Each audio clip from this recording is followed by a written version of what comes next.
This Sunday Twins game is sponsored by Super America. Get your Knothole Kids Day vouchers at any local Super America. Another beautiful day for baseball in downtown Minneapolis, where the Twins will try to complete a 4-game sweep of the White Sox here at Target Field. Our Sunday starters include Mike Pelfrey, who looks to record his 3rd win in 3 games this afternoon. And for the White Sox, the veteran left-hander John Danks, coming off his best start of the season. Welcome to Twins Baseball on Fox Sports North alongside Jack Morris. I'm Tom Hanneman. Mike Pelfrey's first win this season came 610 days after his previous victory. Today, he looks for his 3rd consecutive win in 11 days. He has been terrific of late, as the numbers will show you in his last 3 starts.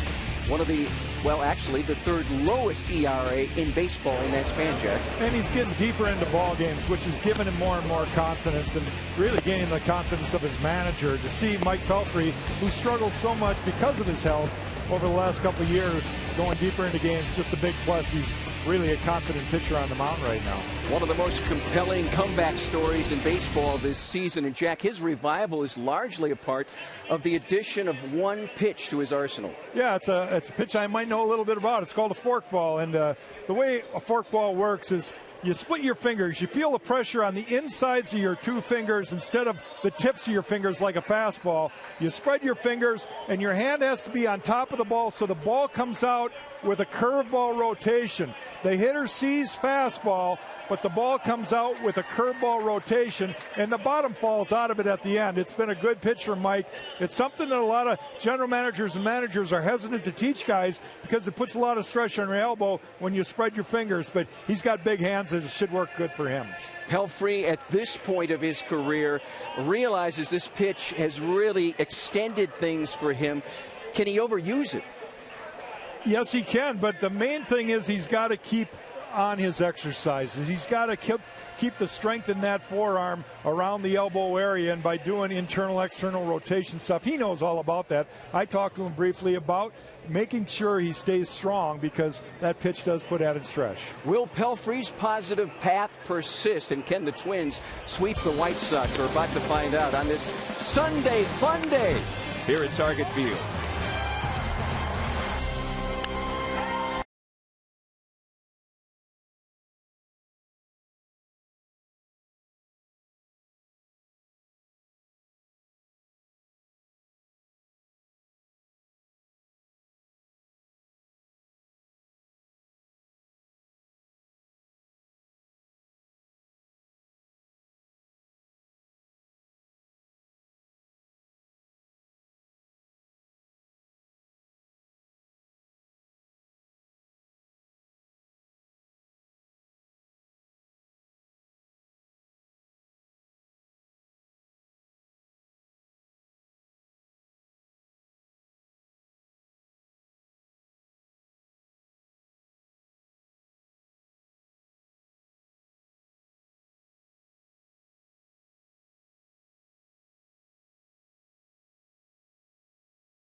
At Menards. Save big money at Menards on all your home improvement needs. And by Jeep. Visit Jeep.com to learn more.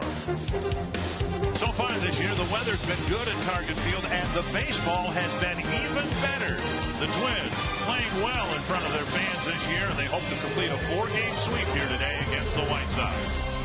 And it's another beautiful day at Target Field. Dick and Bert with you. And yeah, the Twins have a chance to sweep a 4-game series against the White Sox. And the most gratifying thing so far, the Twins have played really well at home. Yeah, you really need 3 things to really have success. And the Twins have been able to do that. And it really starts with starting pitching. That's number 1. They have to go out and be consistent. And over the last 5 ball games, the starters have done that. Look at the earned run average. They're keeping the club in the game. All starters are contributing by bigging up some strikeouts. Number 2 is the offense. Over the last 8 ball games, hitting almost 300. They're averaging 5.5 runs per game. Pitching keeps the runs down. The offense. And number 3, it's the defense. Without good defense, you can't have good pitching. And the Twins have shown some very good defense here at home. So hopefully that will continue here this afternoon. You don't get these chances very often to sweep a 4-game series. The Twins actually swept the White Sox in 4 games here at Target Field last June. They'll try to do it again here today.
Catches every baseball hit at it.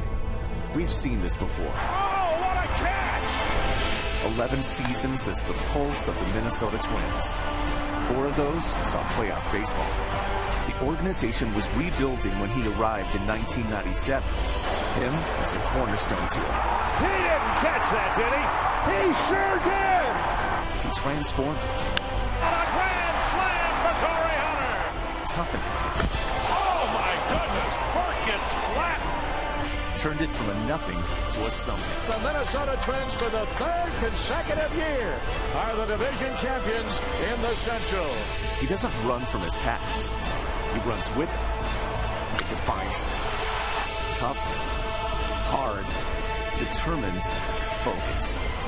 Torrey Hunter. It's the story of what makes a man.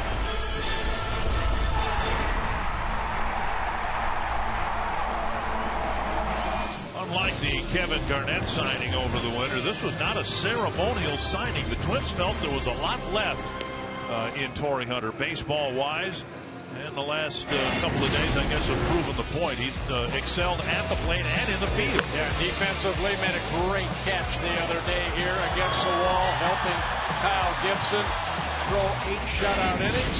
And then yesterday's ball game, with the Twins down 3-1, Torrey Hunter, his second home run of the year, tied the game at 3 apiece.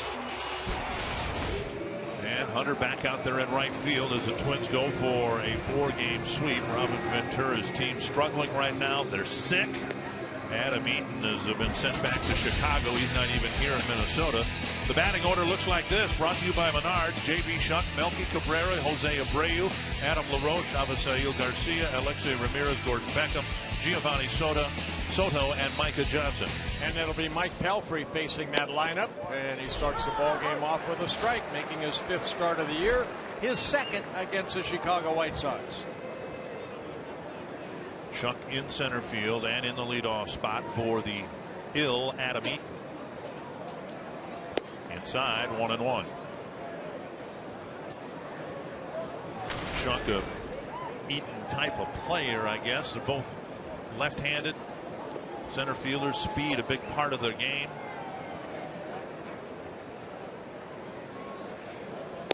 Inside, Eaton had a poor game here on Thursday and was suffering the effects of something Thursday night, and then things just spiraled downhill. Tyler Flowers, their regular catcher, also now has the flu bug, not in the starting lineup tonight. Yeah, 3rd day in a row for Chuck out in center field. 2-2. Picked up a couple hits in yesterday's ball game. And Mike Pelfrey, like I mentioned, making his 5th start. His last 3 starts, 2-0 combined, and his ERA under 1, .95. 19 innings pitched, only 2 earned runs allowed over his last 3 starts. 2-2 to the leadoff man. Tap to the right side, Vargas, and he'll get to the bag ahead of the fleet-footed Shuck, 1 away. And with that, let's give you the Northland Ford defense for the Twins. Oswaldo Arcia is in left, Shane Robinson in center, Torrey Hunter in right. Joe Mauer, the DH, that's opened up first base for Vargas. Dozier, Santana up the middle, moved to 3rd, and Chris Herman behind the plate. 1 down, and here's Melky Cabrera. White Sox averaging just 3.19 runs per game. And Pelfrey hits the outside corner, strike 1. Cabrera, new to the White Sox. LaRoche, new to the White Sox. They've tried to upgrade the lineup this year. This one hit to right, and it'll be a base hit. Cabrera hit it off on the end of the bat for a 1-out single. Yeah, Cabrera picked up 3 hits in yesterday's ball game, and mentioned 2-0 over his last 3 starts. His last 2 starts against the Kansas City Royals in KC. Boy, did he pitch good, and then he followed it up here the other day against the Tigers. 7 very good innings, only 3 hits allowed, 1 earned run, couple walks, 7 strikeouts. Here is Jose Abreu. Twins have pitched him pretty tough so far this year, and in this series feeding him a lot of breaking balls and getting a lot of swings and misses.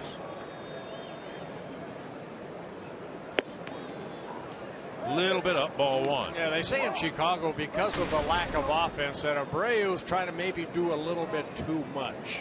He's swinging at pitches out of the strike zone. Of course, you kind of build your club around a couple, 2-3 guys in that middle part of the lineup. And after the year Abreu had last year, you build it around this guy right here. 2-0. Pelfrey thought he might have hit the corner. American League Rookie of the Year last year, 36 home runs, drove in 107 runs, but you can see against the Twins in the 6 games, only 3 for 21. Guy who's usually hitting behind him is Adam LaRoche, and he's struggling this year, but he absolutely owns Mike Pelfrey, so that might bode well for Abreu. There's a strike on the outside corner, 2-1. Good fastball away. There you see LaRoche. He'll, barring a double play, get a chance here in the first inning against Pelfrey. Turn some double plays in this series at opportune times. Pelfrey would love to get one here.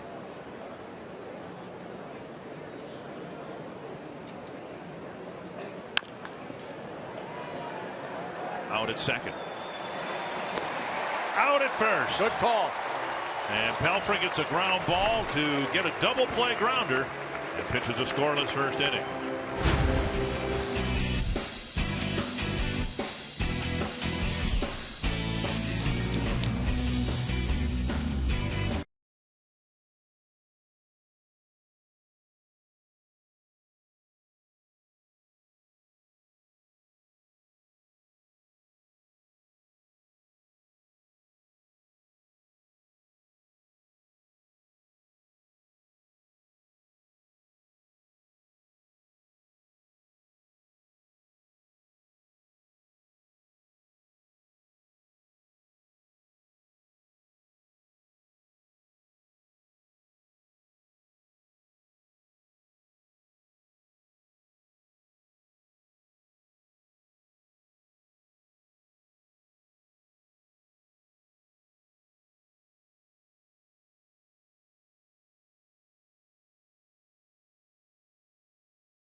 Four-game series against the White Sox in June.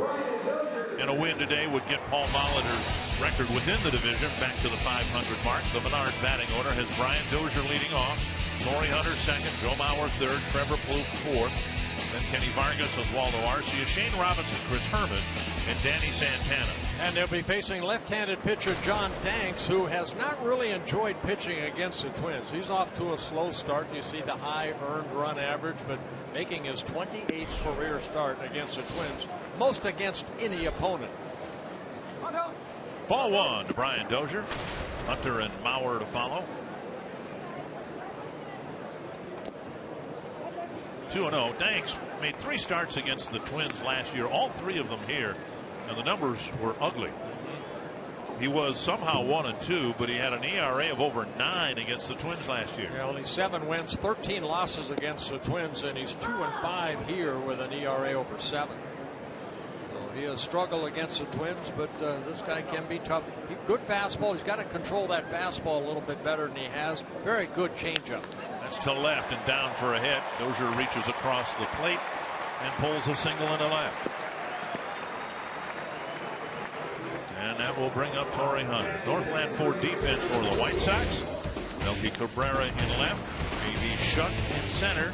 And Abisail Garcia in right. Gordon Beckham getting the start at third base. Ramirez Johnson up the middle. LaRoche getting the start at first. And Soto back behind the plate, in part because Tyler Flowers has become ill. Here's Hunter.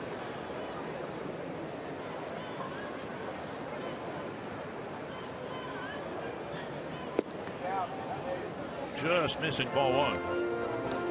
Torrey's bat has come around. Saw the great catch earlier in this series in right field. But after the game last night, one of the talking points in the clubhouse, manager and the players as well, foul back, what Torrey meant to this team during and after the first week of the season. I can honestly tell you, Bert, that first week might have been the worst week of Twins baseball I've ever seen. They were terrible. They didn't do anything right. And the veteran Hunter kept everybody positive, helped keep everybody positive. Well, you know what's nice about that is that Torrey wasn't swinging a bat very good either, but his attitude didn't change. You know, even though sometimes, you know, you're not hitting, maybe you're not playing very well, you don't come into the clubhouse with your head down. Torrey's been around too long. He's been around some of the greats of the game that find a way to get to that next level, and it's just a matter of time. Don't get down on yourself, and Torrey's that type of guy. You know, and that's why I think Terry Ryan looked at Torrey and said, you know what, we're a young ball club. There are some young kids coming up that, hey, maybe Vargas Santana had success last year, but you need that veteran type leader that goes out there day in and day out and plays the game the right way. Hunter takes a strike 2 and 2. You know, I guess when you think about it, if you're a young, inexperienced player and you're struggling, and some veteran comes up and tries to pat you on the back, and he's hitting 450. When he leaves, you're going to go, well, yeah, what's he? He's got nothing to be down about. He's hitting 450. But when a veteran comes up to you while he's struggling and pats you on the back, that probably means a little bit more. Nobody needs to be patted on the back when they're going well. You need to be patted on the back when you're not going as well. And Diggs picks up a strikeout as Torrey Hunter takes that fastball in for strike 3. See that too often. Torrey going down, taking strike 2 and strike 3. Plenty of the plate right there. And Soto, the catcher, you can see he wanted that ball outer half, and it ended up inner half for strike 3. So Danks picks up the strikeout. Big out because of who comes up next, the designated hitter Joe Mauer, who's nearly hitting 400 in his career, and it's been a long career against John Danks.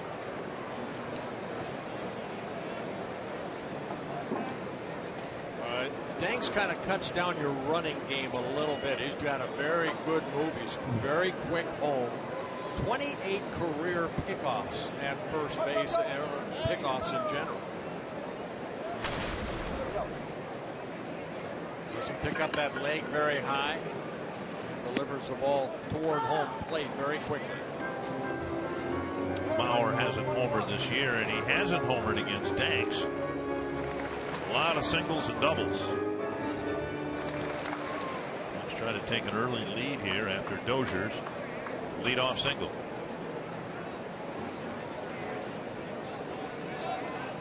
You know, Danks had the opportunity to pitch with Mark Burley, and we all know Mark Burley. He likes to work quick, keep the game flow going.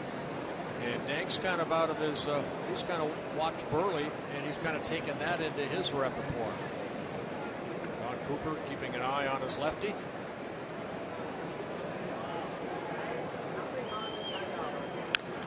Fumbled back 2 strikes. I mentioned before, you know, Danks is 7-13 with an ERA over 5.5. So there are going to be some hitters that have had good success against John Danks.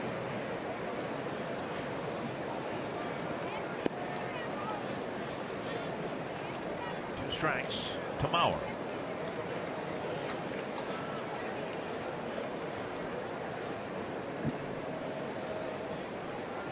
Inside. 1-2. Danks 30 years old in his 9th season with the White Sox. Made his major league debut against the Twins back in 2007. He lost to Johan Santana 3-1. And then 5 starts later, he beat the Twins for his first major league win at the Metrodome.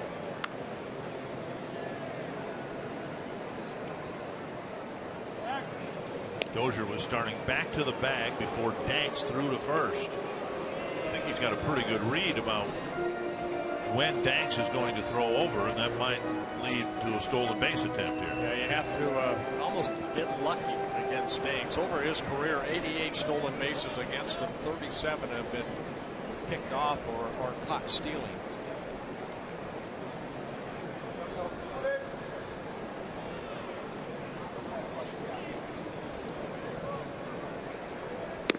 Time Dozier was shuffling back toward first as Danks came to the plate. 2-2.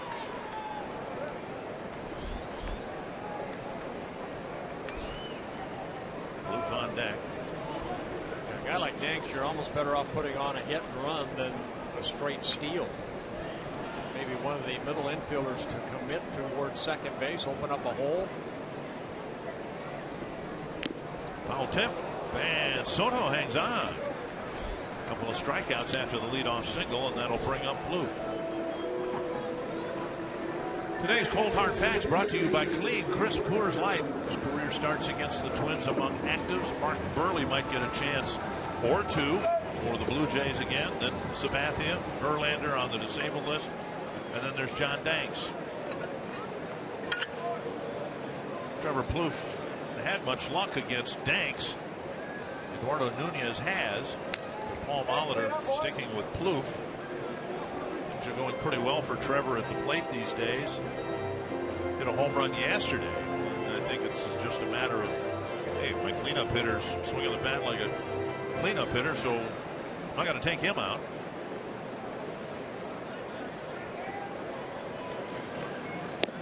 Strike two. Arcia has good numbers against Danks, including a couple of home runs.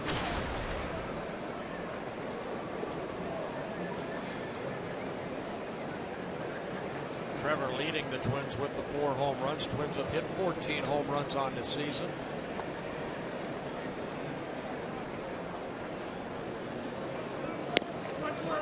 Call, third strike, says Chad Fairchild. A leadoff single, then 3 straight punch-outs for John Danks.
Have a chance to complete a 4-game sweep against the White Sox. They've had a good homestand, and home itself has been very sweet for the Twins since the middle of August. They put up some great numbers, 8-3 with the record. Trevor Plouffe said, "We are upbeat and positive right now. We've already won this series. That's our goal every time. To sweep it would be big." Paul Molitor said, "Things change pretty quickly. I realize it's still a small sample size. And for us, 500, that might be a one-day event because you're either going to go one way or the other once you get there." But Dick and Bert, the Twins are sure hoping that they keep going in this direction up that they've been headed in. Yeah, we agree, Marnie. Thank you very much. 1-1 to Adam LaRoche. One more big series left after today. That's one of the nice things about playing well at home. It's an 11-game homestand, 4 games with Oakland coming up.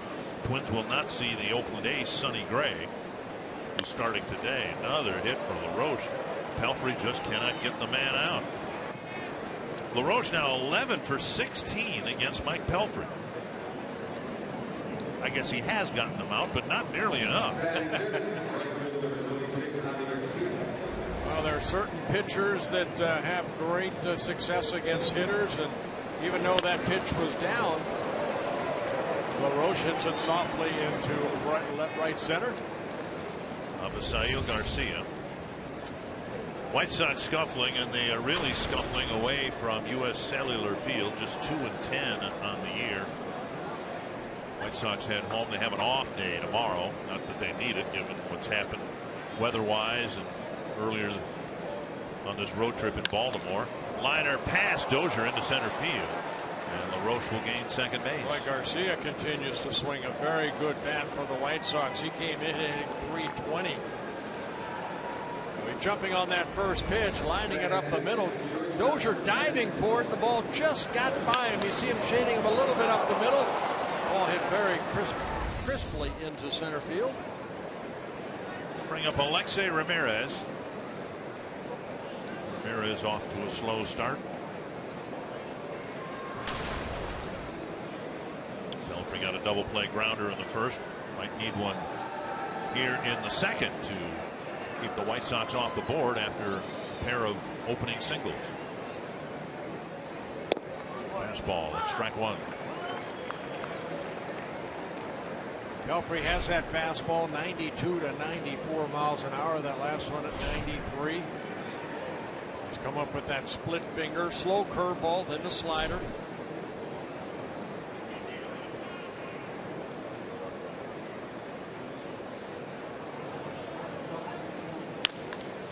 Plouffe picks it up. Wow. 2 down. Well, you know what? I know Marnie had an interview with Trevor Plouffe in the pregame about his defense, how much he takes pride in that. And boy, I tell you what, going to his left right here, oh, that little hop right there, he made it look so easy. Nice flip over to Dozier.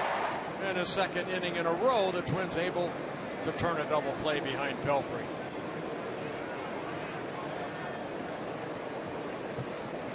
Now a runner at third with 2 outs, and here's Gordon Beckham. White Sox with 3 hits in their first 6 at bats, but the double play ball has been a killer. Beckham, bouncer to Plouffe. That takes care of that. 2 singles leading off the second, do no harm. It's still scoreless after an inning and a half.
For Minnesota, offensively, he said that he's letting the ball travel a little bit farther. He's able to see it longer and in turn lay off of some of the borderline pitches. That's made the difference at the plate. Just defensively, he said it's a consistent routine.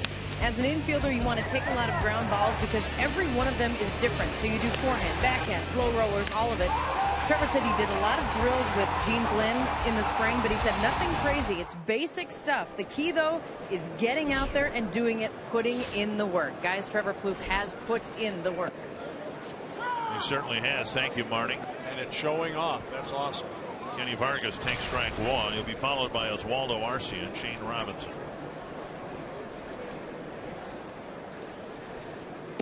And strike two. Danks gave up a leadoff single to Brian Dozier, then struck out Hunter, Bauer, and Plouffe, and he jumps ahead of Vargas 0-2. He's almost got the same stance on the pitching rubber that David Price has, except he does step back. And that ball just missing the outer half of the plate.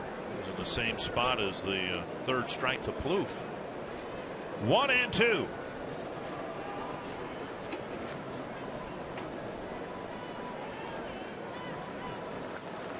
Vargas got something to drive, and he fouled it back.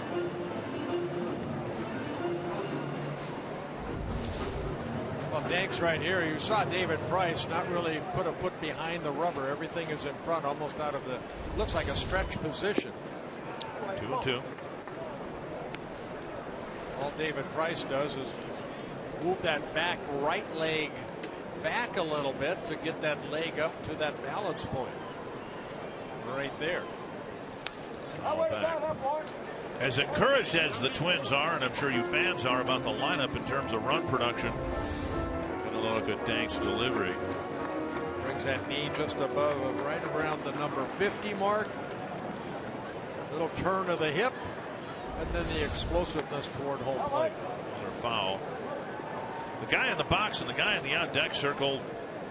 Twins are waiting for Vargas and Arcia to just hit what they believe they can hit and be more consistent. And when the power guys in the middle of the lineup start hitting,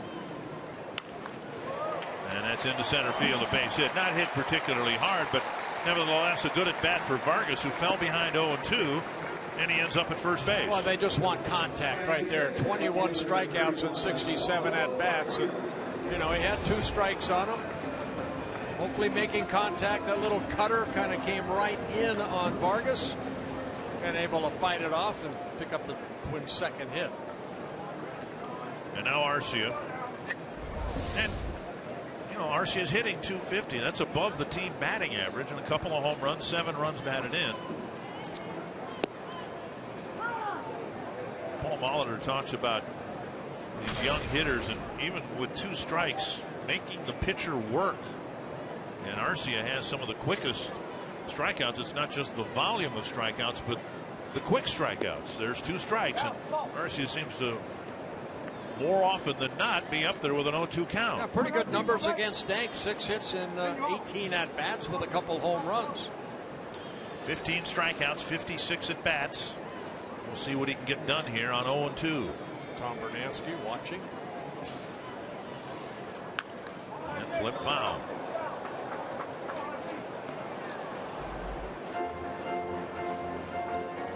Twins got a leadoff single in the first, but then Dank struck out the next 3 batters.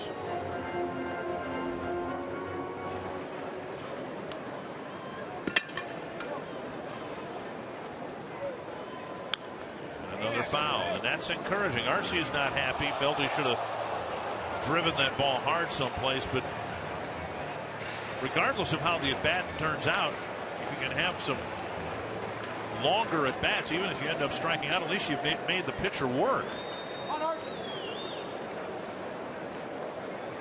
2 strikes again to Arcia.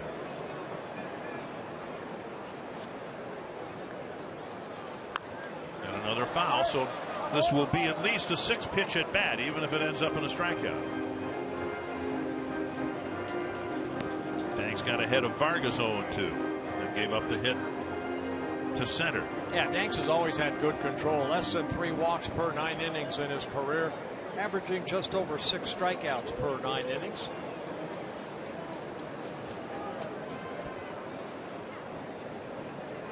And he takes a pitch in the dirt. Vargas is going to try to advance. Soto's throw not in time, and the big man goes in head first. We saw him run the bases aggressively from second to third on an outfield fly in the only run of the game here the other night. Well, we'd love to give him a stolen base. That would be his first, but we have to give the pitcher Danks a wild pitch, and that gets Vargas in the scoring position with nobody out.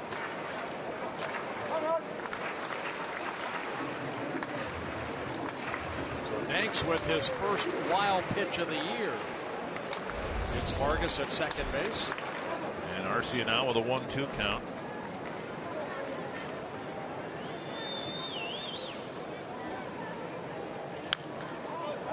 Seventh pitch of the at bat is fouled away. Oh, this is a big play right here when Vargas tagged up and moved over to third against the White Sox, and then he scored on the pass ball, and that was the only run of the ball game. 8th pitch of the at bat, and it hit him. And Arcia will go to first. Up around the right shoulder, it appeared. Well, the end result of fouling off 4 2-strike pitches is Arcia goes to first, and there's nobody out. Well, no purpose behind this other than the ball just kind of slipping away. He tried to maybe that screwball that he has, and it just got the right shoulder of Vargas. Somebody checked the ball. First and second, nobody out. I like the way Paul Molitor described it on his radio show today regarding the base running play Vargas made the other night, advancing from second to third. He says if he's out, that's the third out at third base. You never want to do that, but it worked. And he says from day one of spring training, they've tried to get the base runners, whoever's on the base, to adopt the philosophy, don't leave it up to the hitter. If you have a chance, there are going to be plays out there. Infield creeping in for Robinson, and he takes strike one. Something can happen out on the field that will allow you to take an extra base without the batter getting a hit. Yeah, you know who you're talking about right there, Paul Molitor. Nobody did it better than Paul Molitor. So he's trying to instill a lot of the things that helped him to be a Hall of Famer. Instill that into his players. One strike to Robinson. And now a ball. Well, look at this situation right here. Vargas is at second base. And it might take a double to score him. He doesn't run particularly well, and a hit to the outfield, given the situation, might hold him at third base. But if he can find some means, whether it's a ball rolling away from the catcher as it already has here to get up 90 feet, that's the difference between a run and not scoring a run. Pop back and out of play, 1-2.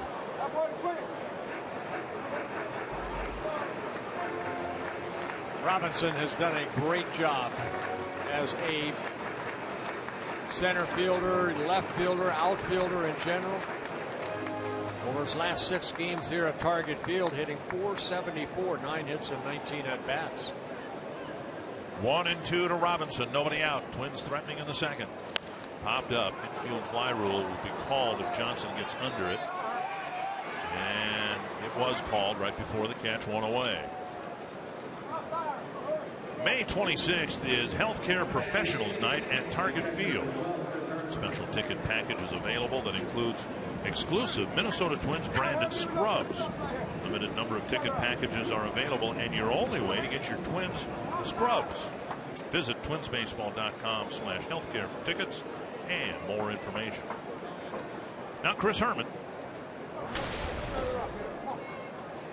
Kurt Suzuki getting the afternoon off. So Chris Herman getting a chance to get some at-bats here. Suzuki hasn't had much success against Danks. Herman swinging the bat okay. 235. Ball one.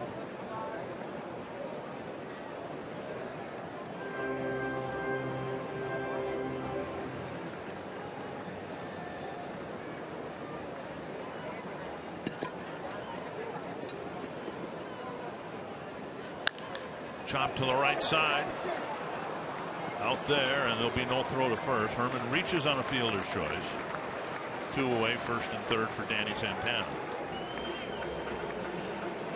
3 hits last night in the continuation of encouraging trend for the Twins shortstop at the plate. Yeah, over his last 7 ball games, getting that average at .423, so that pushed his average up to .271. Remember, he was hovering around the 180 to 200 mark. Then you have a couple good series, a good week, and that average jumps up. Santana, a couple of doubles and a single, all hit rather sharply in his last 3 at bats. Fouled away, 1 strike.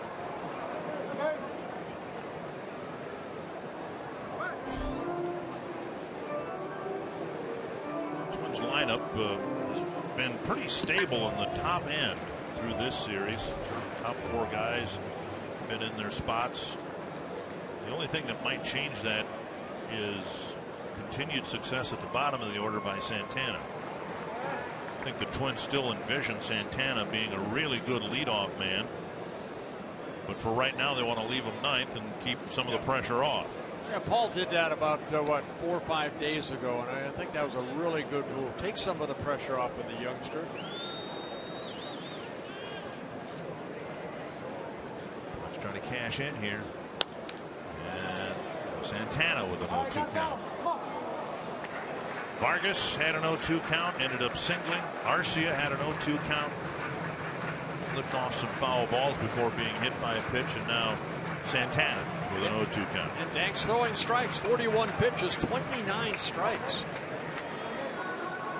Soto to the mound. Fourth time this year that Soto has fought Danks. Danks in his last start left with the score 3-0. He gave up 3 runs over 6 innings to the Royals, but then the White Sox put up 5 runs, and Danks ended up qualifying for the win.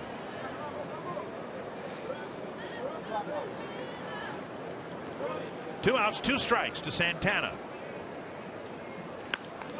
To left field, hanging in the air for Cabrera, and the Twins start a rally but can't finish it. Scoreless after 2.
Luxury Link, your link to what's next. By NorthlandFord.com and your local Northland Ford dealer. And by Grand Casino. The best stories start here. Couple of scoreless innings. Mike Pelfrey's given up 3 hits. Got 2 double play grounders. Giovanni Soto will lead off the third for Chicago. Entering play today, the Twins had a team ERA of 4.12. And Soto been in a 1-for-21 slump. Singles on the first pitch of the third inning. 4th single already for the White Sox. The 4.12 ERA isn't great, but it places the Twins 8th among the 15 American League teams. And for a team that's had 4 straight poor years in the pitching department, 8th is better than 14th or 15th. So things are definitely on the climb. And the hope is it'll continue to trend in the right direction. Here's Micah Johnson. There's a drag bunt. Bobbled by Vargas, and with hand and ball in glove, he takes Johnson, who will get credit for a sacrifice. You know, that ERA coming down, Dick, and a good sacrifice bunt right there by Johnson. But, you know, it's a starter's run average that's really tumbled. Vargas bobbling the ball, but tagging out Johnson for the first out. So the White Sox won't ground into a double play after the leadoff single. At least they better not. Suppose it's second with 1 out. Here's Shuck. And a ground ball to Vargas his first time up.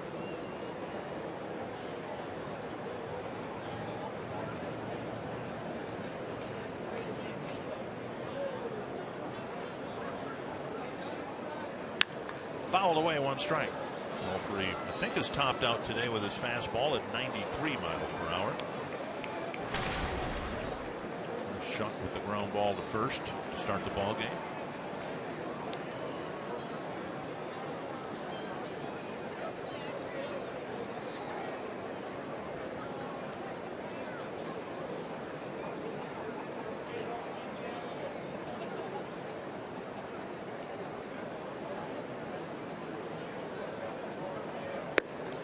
in. What a gorgeous afternoon here at Target Field. We had a great day yesterday.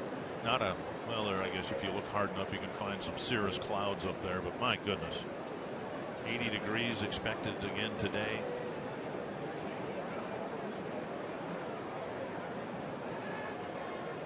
One and one to Shuck. Blessed by the weather. Popped up. And Plouffe comes in near the mound and makes the catch. And Pelfrey, a pitcher, one of the better athletes on the team, I'm told, just ran and got out of the way. Well, you know what? I look back at my book after 7 ball games. The starting staff was combined 1-5 with an ERA at 6.66. Now, over the last 5 ball games, you can see the starters doing very well. Right now, the starters combined 9-9 with a 4.27. And their number 1 starter from a year ago, Phil Hughes, doesn't have a win, an ERA of 4.5. And everyone is assuming that that will get better for Phil Hughes individually. He'll make the start tomorrow. Runner at second, 2 down for Melky Cabrera, a single in the first inning. Off speed pitch outside, ball 1. Yeah, that curveball slipping out of the hand of Mike Pelfrey. Cabrera really struggling from the right side of the plate, but from the left side of the plate, he's almost hitting 400.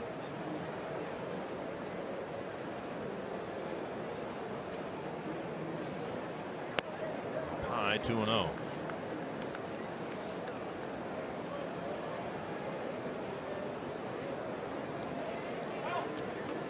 Coming into play today, 24 innings pitched, only 18 hits allowed, and an opponent batting average of .209 for Mike Pelfrey. The White Sox do have 4 singles against him here today. 3-0. Abreu on deck.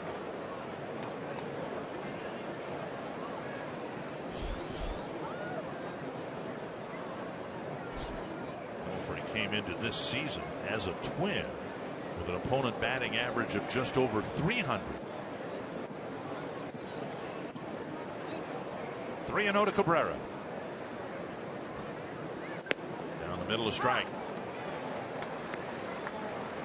That is a significant change when you take 100 points off your opponent batting average. Well, you know, again, Mike went through the Tommy John, went through elbow surgery again last year. It's been frustrating, and he's enjoying this. He's healthy. He wants to contribute. He wants to do what he did with the Mets in 2010. Santana dashed behind the runner, and Pelfrey stepped off. In 2010, Pelfrey, a 15-game winner for the Mets, pitched just over 200 innings. And an ERA at 3.66. Tim Laudner said in the pregame, you have to have your health. Pelfrey's been healthy now. And a walk puts Cabrera aboard. 2 men on now for Abreu. Abreu bounced into a double play his first time up. Girls on the Run. Twin Cities uses running to inspire girls to be healthy and confident. Saturday, May 30th, join the Fox Sports North girls at the University of Minnesota for the Girls on the Run Spring 5K. To register, visit foxsportsnorth.com. Click on upcoming events. Abreu hit a ground ball to the left side. Plouffe started a 5-4-3 double play. Or actually, it was Santana who started the double play.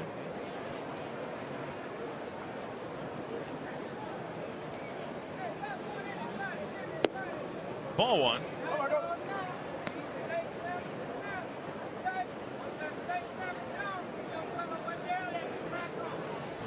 In case you're wondering about team ERA, the last time the Twins had a team ERA under 4.5, it was their last division championship year in 2010 at 3.95.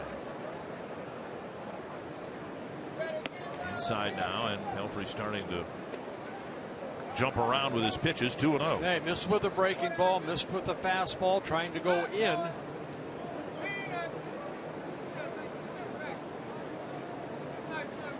Allen talking to Kurt Suzuki. He fell behind Abreu in his last at bat.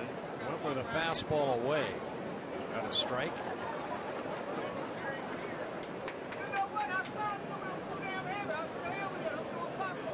Machado to a dangerous hitter. On the ground to Santana. And the White Sox leave 2 more men aboard in the third.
But Ventura, who are the 6 third basemen with 6 or more Gold Gloves. This is a great chance because it's a 6-part answer, and every one that we get right above 1 is a bonus correct answer. We're looking at one of them right now. All right, okay, Brooks Robinson, right? Mike Schmidt. Was it the American League or Dozier paced the first pitch into left field. He's got 2 hits on, 4 pitches seen against John Danks. Leadoff man is on for the 3rd inning in a row. Torrey Hunter's been a game changer, a T-Mobile game changer when facing Chicago over his last 16 games. He has at least 1 hit in 15 of those games, hitting .407, 8 RBIs, 9 runs scored. He was called out on strikes. He took not only strike 3, but strike 2 in his first inning at bat.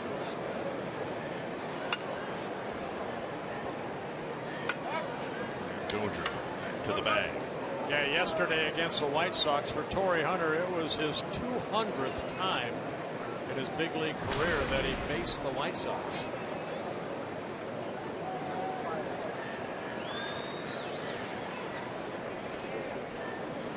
Up the middle, and that will bleed through. Dozier will round second and hold up there. And the Twins got the first 2 men on in the second and didn't score. Now, same situation here in the 3rd inning with Mauer coming to the plate.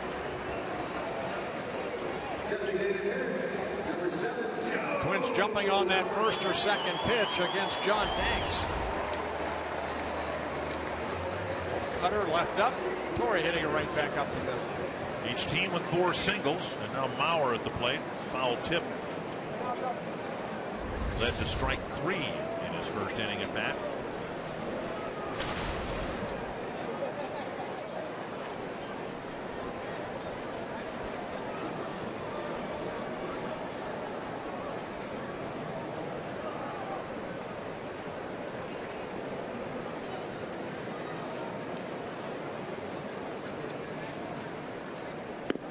Pitches up, ball 1. I've never seen a right fielder play a left-handed batter as far toward center field as the White Sox have Garcia position. I mean, look how far he is from the gap measurement of 365. He's 30 feet to the left of what would be considered right center field. If Mauer could somehow hook a ball into the corner, he can run all day. You know what? Sometimes you play that because of who's on the mound, and Danks looks like he's just going to stay hard away to Joe Mauer. The only way Joe's going to be able to maybe hit a ball over there if Danks maybe hangs a breaking ball. Soto sitting outside again. On the outside corner, 2-1. Garcia is playing about where a center fielder would play, we'll say Arcia, if there were a right-hander on the mound.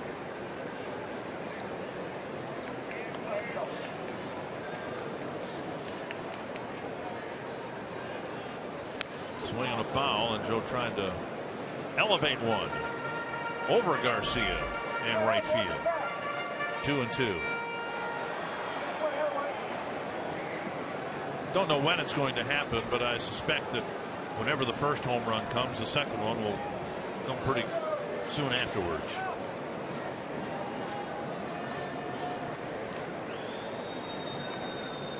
Two and two.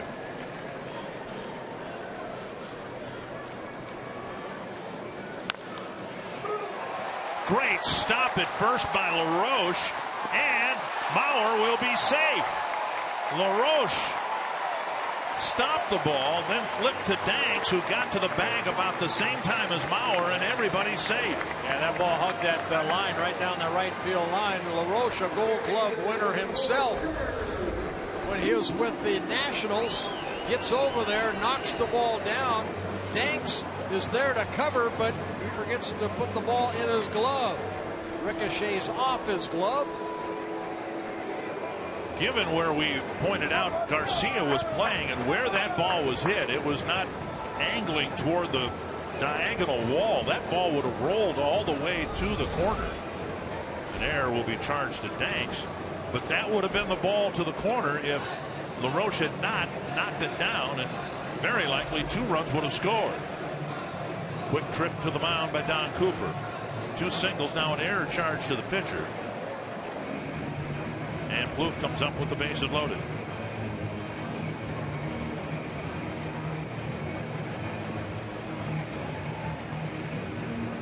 I don't know if Danks was a little late getting over there, but you know, you get over there, you hope to catch the ball, and he didn't get the ball in the glove, and actually ricocheted off his glove into Joe Mauer. Soto, after the big meeting on the mound broke up, had a separate meeting with Ramirez, the shortstop. Big spot here for the cleanup batter, Trevor Plouffe. Infield playing about halfway in here. They don't want to concede the run. Now the middle infielder's stepping back a little bit.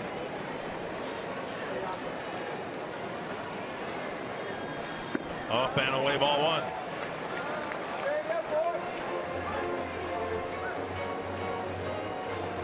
From memory, the Twins have been able to capitalize on opportunities like this against Danks, hence the inflated ERA. They've been able to bunch some things together against him. 1-0 to Plouffe. Way out in front of the changeup. 1-1.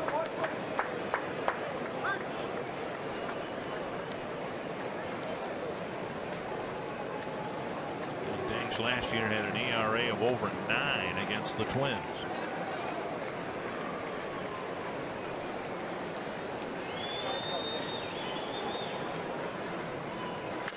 Deep to left field. Cabrera back. Gone! A grand slam for Trevor Plouffe.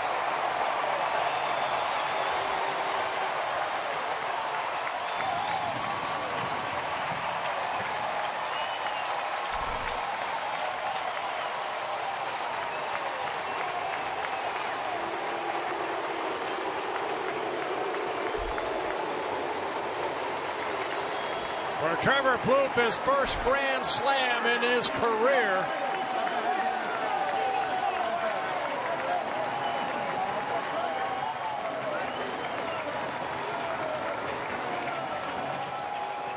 That's the way to put up 4 runs. And they bunched some things together against Danks again. Here's Kenny Vargas. Taken low, ball 1. For Plouffe, his 5th home run of the year.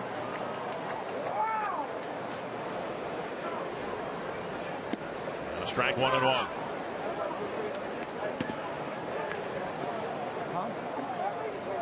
Big home run yesterday and bigger one here already today.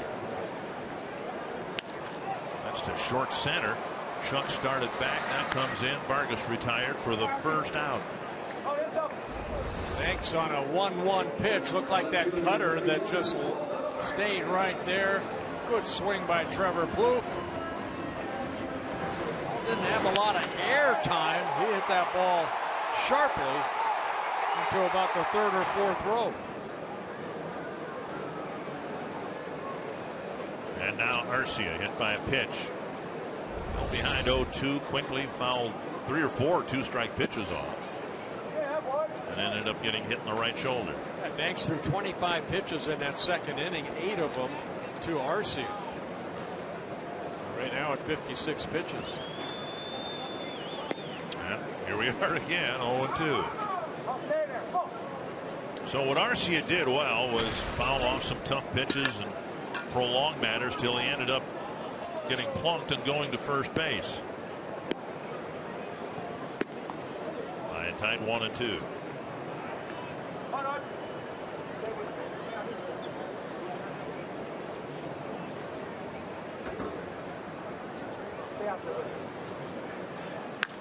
There you go. Great job by Arcia into the gap. He'll round first and hold up there. Twice in the ball game today, Arcia's fallen behind very quickly. If you blink, you missed it. 0-2. And then in each case now, he's handled himself well enough to end up at first base. Well, this is what Rudy Hernandez and the assistant hitting coach and Tom Bernansky have been trying to get Arcia to do, is just protect the plate a little bit better, kind of cut down that wild swing, and you can see how strong he is. Just made good contact. There's Rudy Hernandez.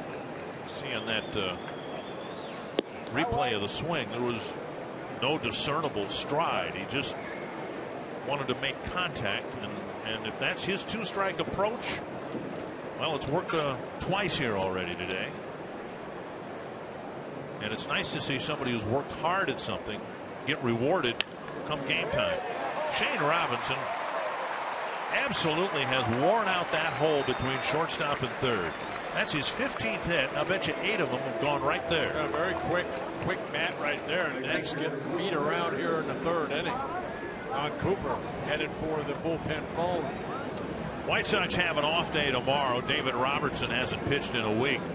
And Robin Ventura said before the game today that their closer, regardless of the score, will get at least 1 inning, might even get 2 innings if the White Sox have a lead. But of course the bullpen not much of a concern for the White Sox because they've had so many postponements this past week. Here is Herman in the dirt, ball 1. Hey, we want to pass along a happy birthday to Veronica Forstner from New Ulm, Minnesota, who today is celebrating, and her kids and grandkids are all celebrating her 110th birthday. Still watches the Twins, and we hope that she's watching this wonderful third inning. Happy birthday, young lady. Herman swings and misses, 1-1. Love to sit down with her and find out what her secret is. Do you have 10 years old? You have intentions of making it that? I hope so. I'd love to see my great grandkids, if not more. And that's assuming that they would want to see you. Well, yeah, I would see them. I don't know if they want to see me. Inside to Herman, 2-1. Great inning for the Twins. 5 hits, already 4 runs. Actually, I like it on this side of the grass. I think we all do. Yeah.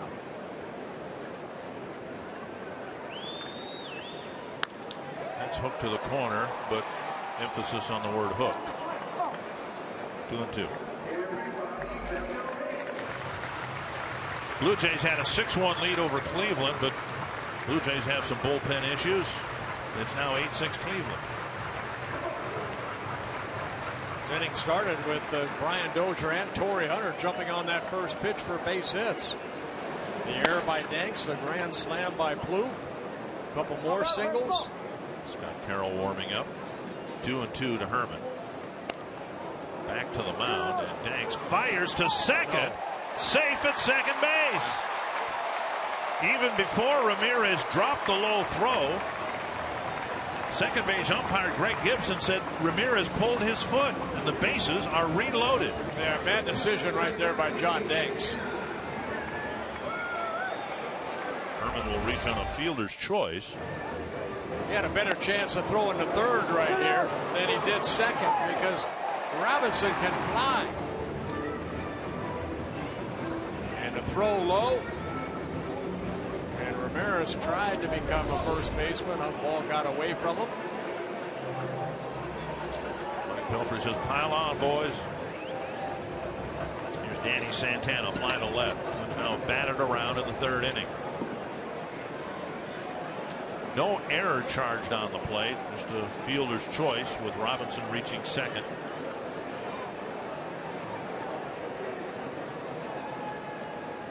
Outside, ball one. Second time the Twins have loaded the bases this inning.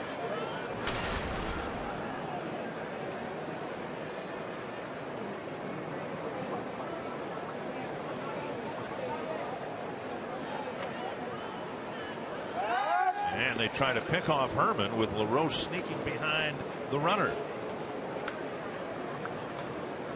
Years ago, that was not a patented play, but one that the Baltimore Orioles used a lot, with Eddie Murray sneaking behind a runner. And I know Butch Davis over there reminding Herman of that.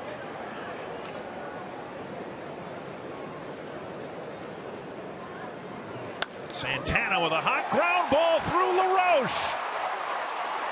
2 runs will score. It's 6-0. You gotta believe the runner Herman blocked LaRoche's vision. He's a Gold Glove winning first baseman, and the ball was hit right at him. That ball scooted underneath LaRoche. On the play, Herman to third. Arce and Robinson both score. Now watch Herman right here. See if we get a chance to see where Chris Herman is when this ball is hit.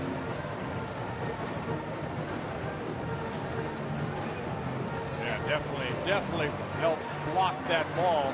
Wow.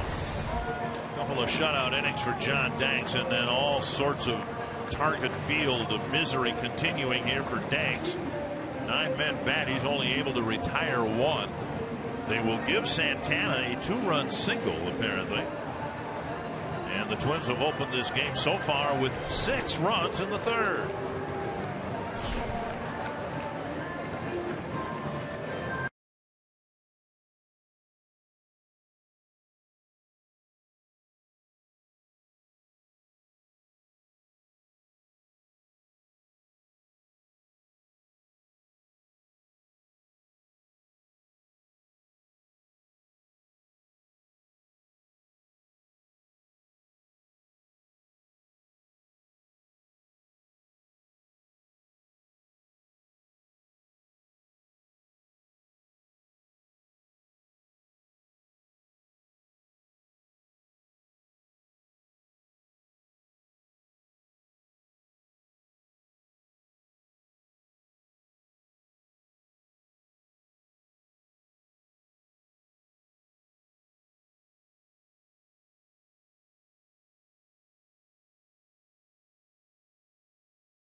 And with 1 out in the third, the Twins have knocked out John Danks.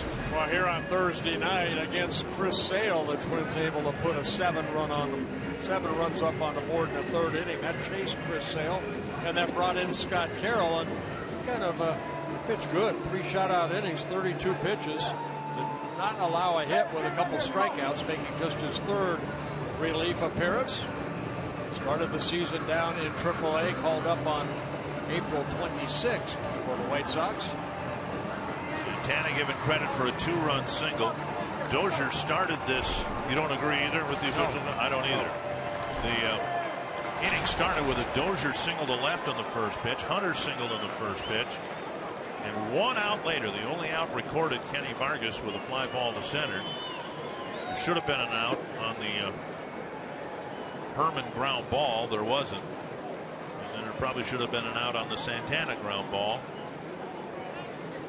Santana checked it first. Yeah, even though we showed Herman right there, but that ball scooted past LaRoche. He got glove on it and slowed it up a little bit. But that ball, if you ask him, he knows he should have gotten it. But for Santana's sake, a 2-run single, picks up a couple ribbies, now a 6 on the year. Dozier hooks one. Foul.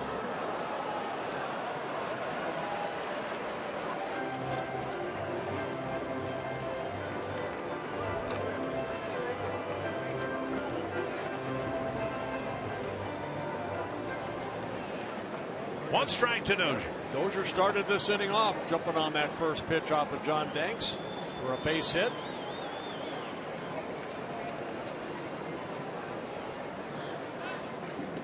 Santana checked again at first.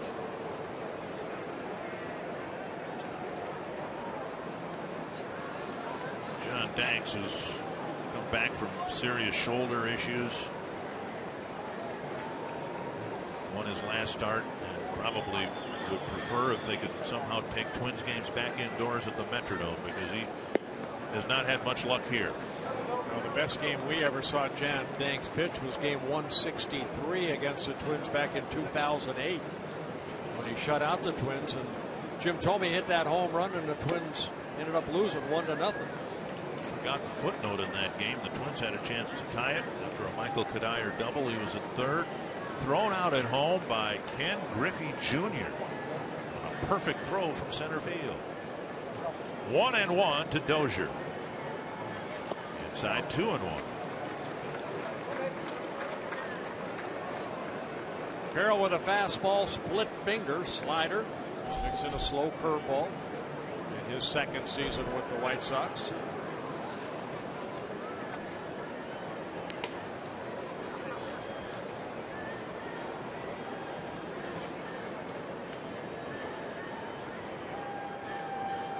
Santana, the pitch fouled away. I guess you could make the case that the White Sox are having the type of road trip here that the Twins had the first week of the season.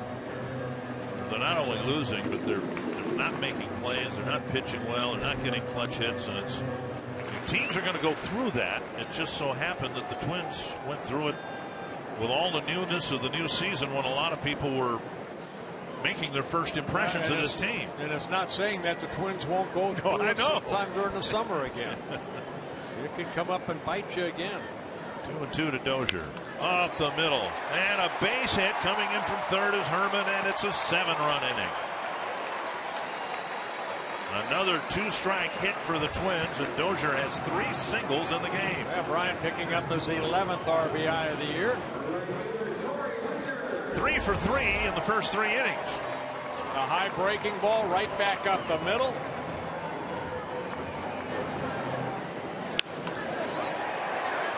Twins with 7 hits this inning alone. Hunter has one of them and a run scored.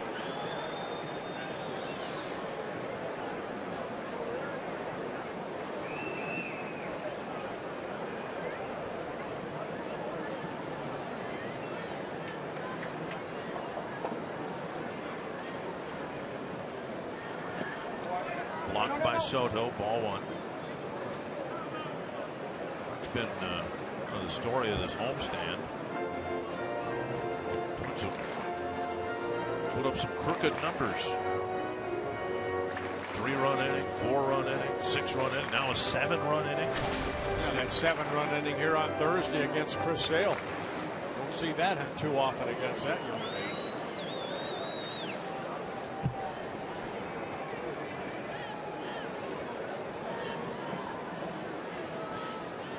1-0 to Hunter. And now 1-1. Tigers are leading Kansas City 6-0 in the 5th inning in Kansas City, hoping to split that 4-game series. Start of the day, 4 games behind the Royals, 3.5 games behind the Tigers.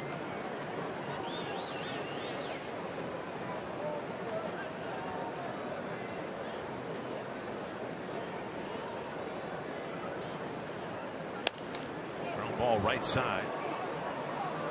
And a double play, ending a very good 3rd inning for the Twins.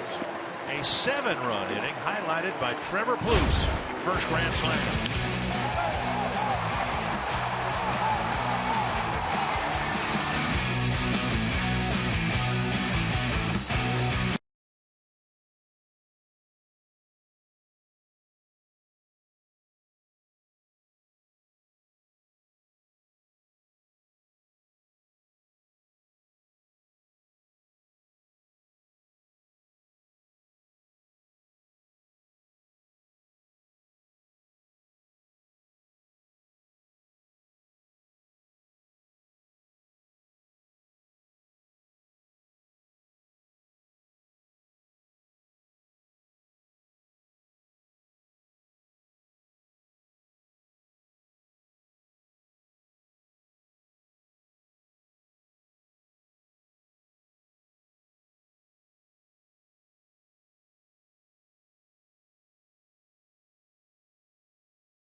Opening up the ball game 7-0. And Adam LaRoche will lead things off against Mike Pelfrey in the 4th. Strike 1. LaRoche with another base hit against Pelfrey, leading off the 2nd. Got as far as 3rd base. 11 for 16 against the Twins right-hander. 1-1. Yeah, Pelfrey 3 shutout innings, 8 ground ball outs so far, 1 fly out, and that was a pop up in the infield. 1 walk, no strikeouts.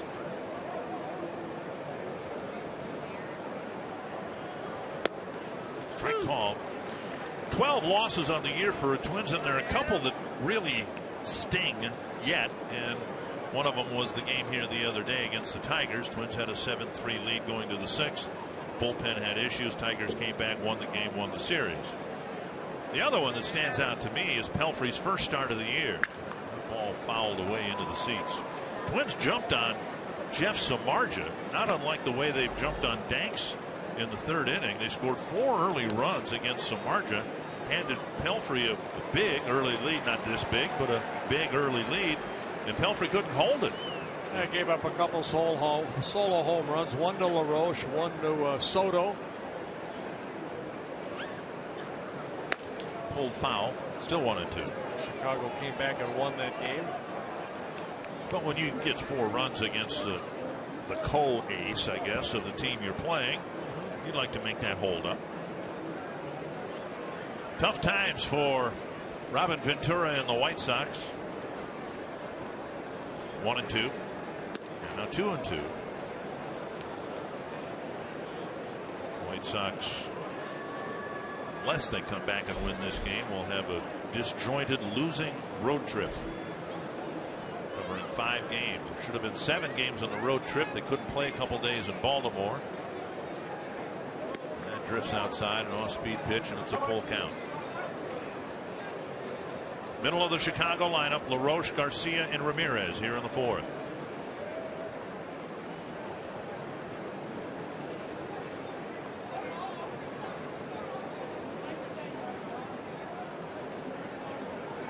And he missed, and LaRoche starts the fourth with a walk.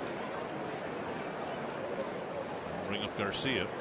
Today, after the game, don't miss Vikings Beyond the Gridiron. In this episode, get a complete recap of the 2015 NFL Draft. Vikings Beyond the Gridiron today after the Twins game, only on Fox Sports North. Garcia with a single his first time up. Yeah, he jumped on the first pitch in the second inning, lined it up the middle. Pelfrey with a couple walks, had a couple double plays turned behind him.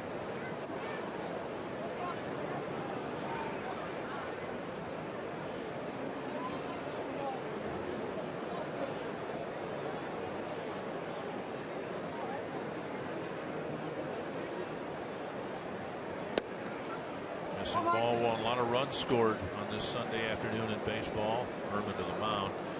Tigers leading Kansas City 6-0. We told you the Indians leading the Blue Jays 8-6. That game just in the sixth inning.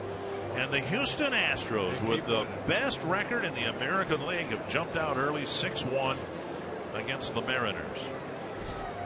What a great story down in Houston. They've won 9 in a row coming into today's play, 17-7. They have a 6-game lead over the Angels. If it stays like that, it'd be one of the great upside down divisional results in baseball history.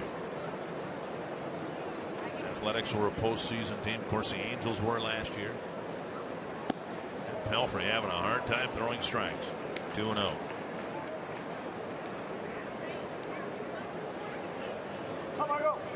Astros can stay on top of their division, they would make the story of the Royals last year seem routine. Royals were competitive for the last couple of years before getting to the postseason last year. There's a strike, 2-1.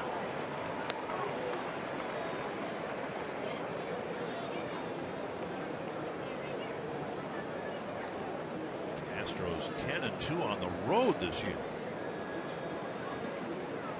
2-1 to Avisail Garcia.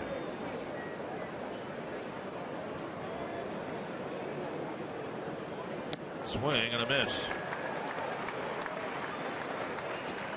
Well, he fell out of the strike zone after getting ahead of LaRoche. Hopefully back in the strike zone. A couple good sinking fastballs.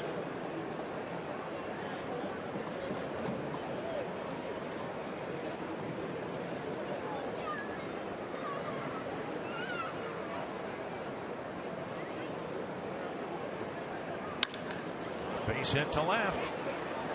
A walk followed by another hit for Garcia, who's been the one shining spot on the lineup for the White Sox in this series. First and second, nobody out. Alexei Ramirez will bat next. Sanford Health injury report. Desmond Jennings of the Rays, and they too are off to a good start. Just 2 games behind the Yankees in the East. Not off to a great start. Jennings is going to spend some time on the disabled list. Yeah, they're playing the Orioles right now, and the Orioles are the home team in Florida.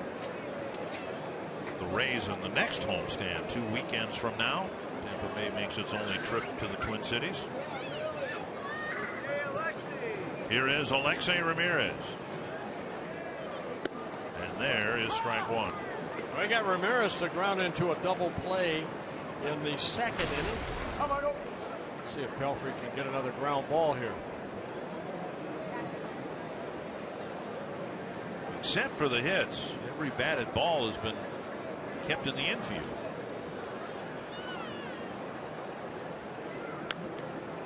The handle of his bat, a foul into the net.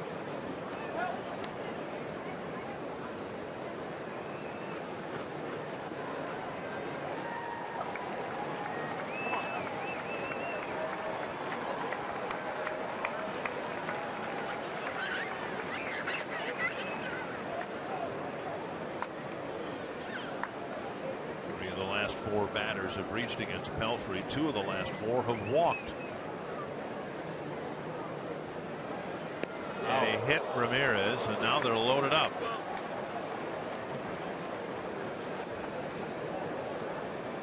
Ramirez in the back of the arm, I believe.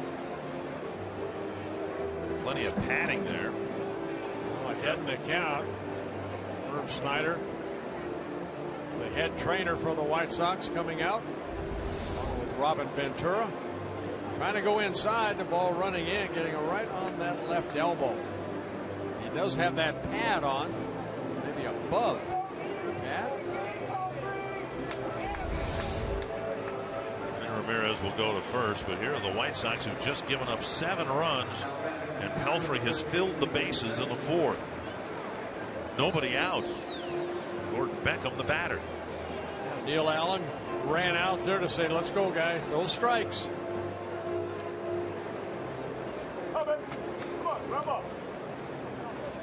Mentioned it in passing, but again, Pelfrey was given a big early lead against the White Sox in Chicago and couldn't hold it. He needs to find a way to keep the damage to a minimum here. Infield, of course, playing back. They'd love to get another ground ball hit at them.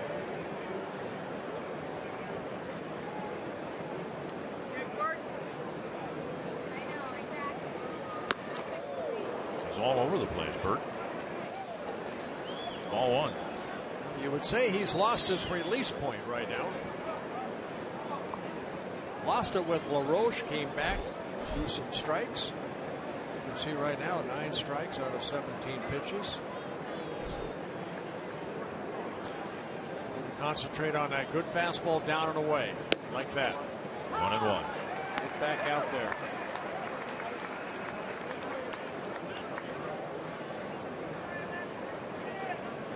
Into this inning, he had scattered 4 singles and a walk, gotten the 2 double play grounders.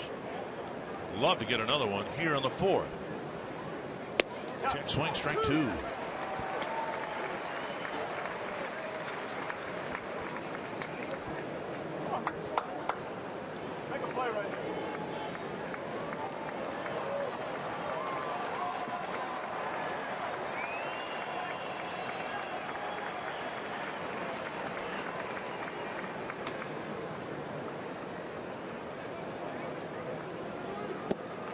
Ball taken for ball 2.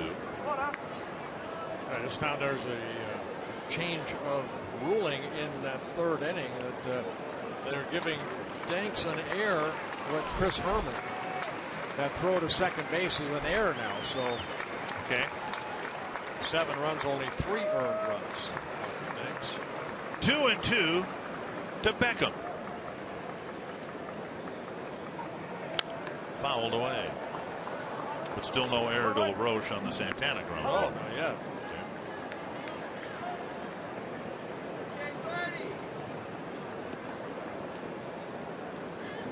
A messy start to the 4th inning.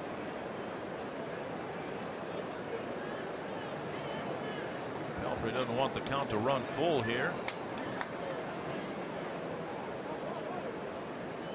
Hoping to get a ground ball hit at somebody. Check swing, 3-2.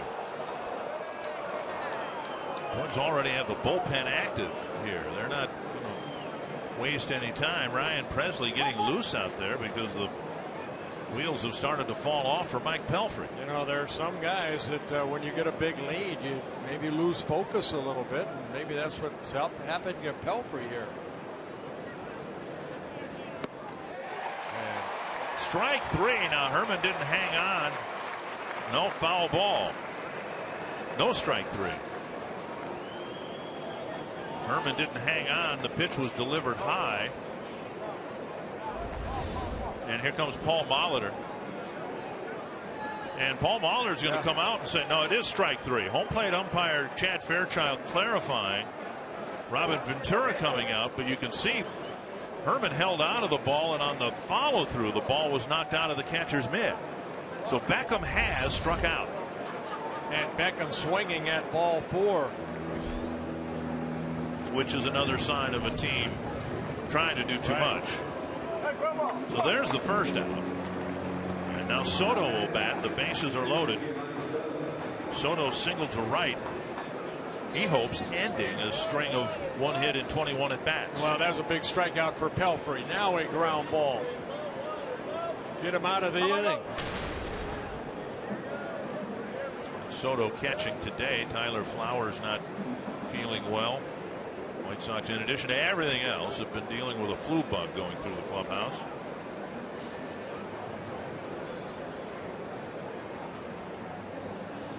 Strike that covers the inside corner.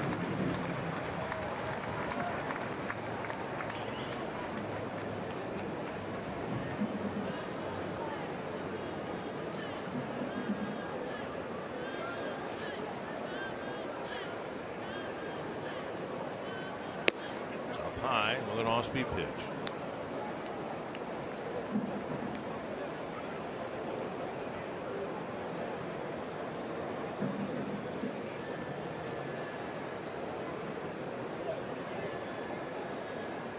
He's faced 16 batters. He's only retired half of them. And now falls behind 2-1.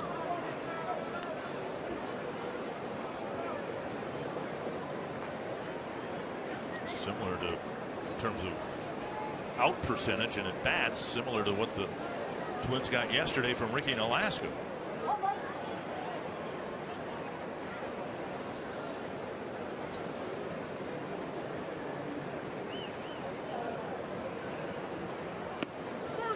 Brushed him and a run will come in. And Pelfrey's hit 2 batters this inning. He's walked a batter. And the White Sox have put 1 ball in play. That was Garcia's single.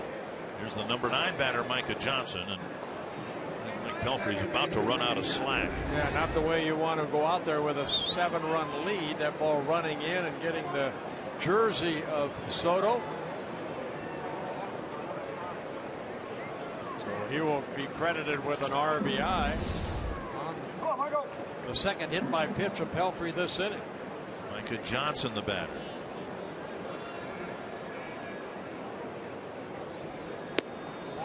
Strike 1.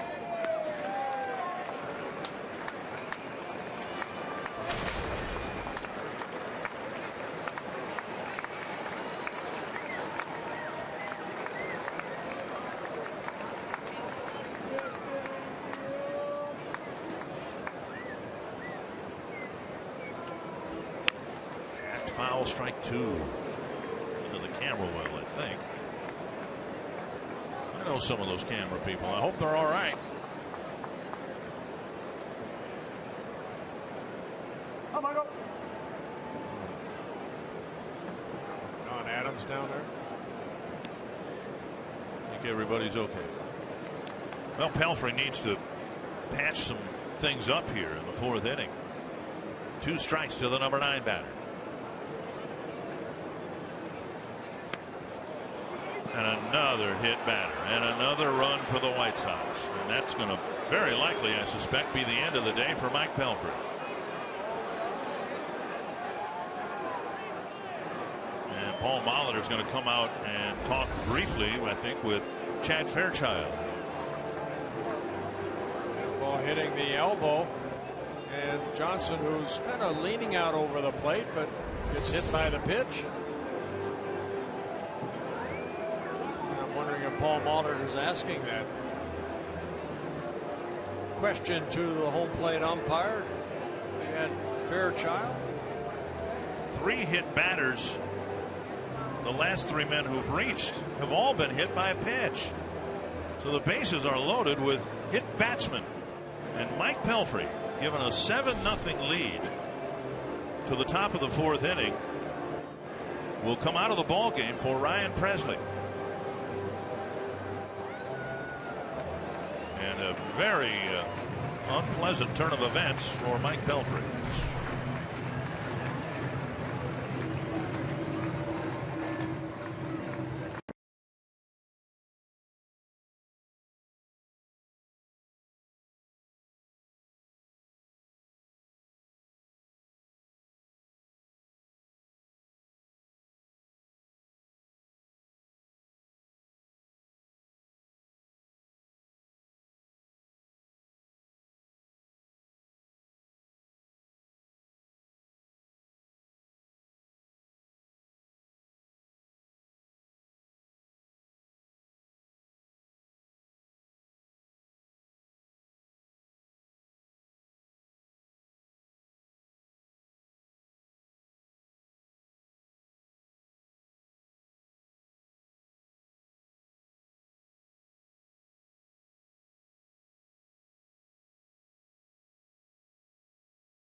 birthday game. Become a Twins season ticket holder today. Get your ticket to summer. Call 800-33-TWINS or visit twinsbaseball.com/weekendwarrior for more info or to place a deposit. An ugly start to the fourth inning. Chris Herman still engaged in some discussion with Chad Fairchild, but the Twins have turned the game over to Ryan Presley. Yeah, Ryan Presley making his debut here for the Twins this season. Just called up when Tim Stauffer was put on a disabled list a couple days ago. Down in Rochester, 10 innings, 5 earned runs, 0-2 with a 4.5 ERA for Presley. The batter is J.B. Shuck. And there's a strike that shaves the outside corner. Shuck with a bouncer to first and a pop up to third.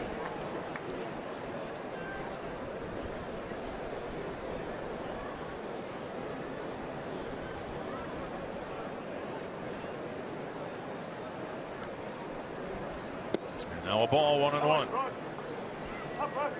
Was it that the White Sox have scored a couple and might score more here? It's how they scored. They did nothing to get the 2 runs that they've gotten and to fill the bases. Garcia's single, that's been it.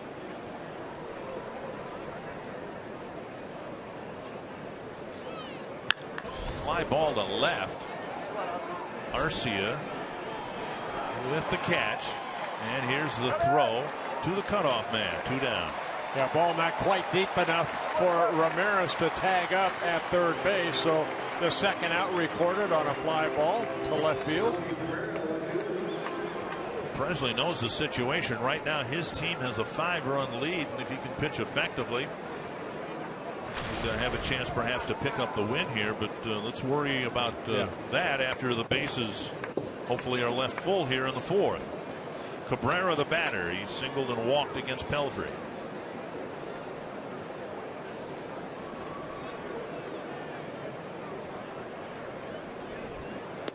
Fastball outside. Presley with a good fastball. That fastball clocked at 95 here. Curveball, slider, and a changeup.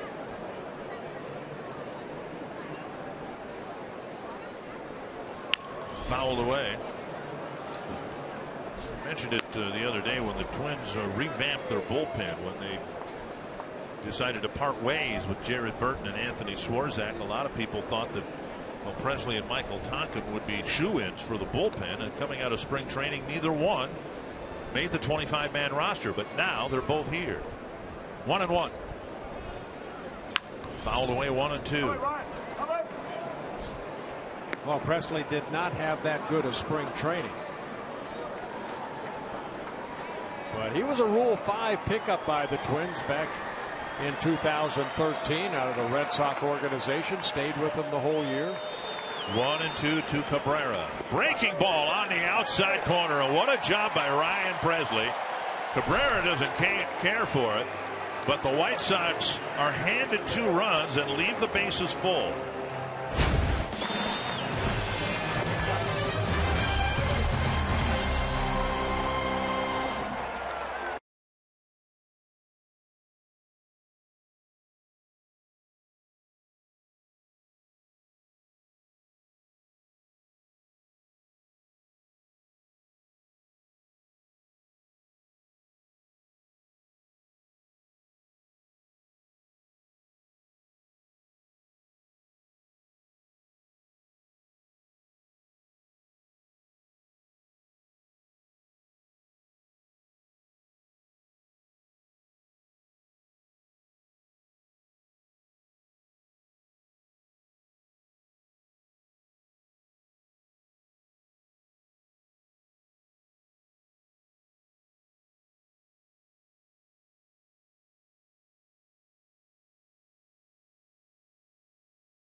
Phillies scored 7, White Sox scored 2, or another way to look at it, 9 runs, and 49 minutes elapsed between the leadoff at bat of the bottom of the 3rd and Mauer's at bat here in the bottom of the 4th. That baseball wanted to speed up play.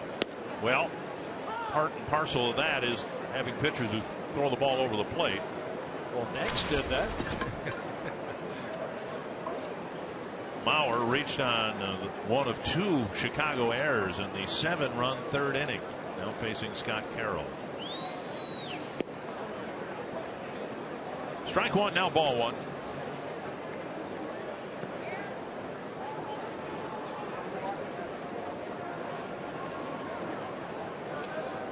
Mauer scored a run last inning after reaching on the error.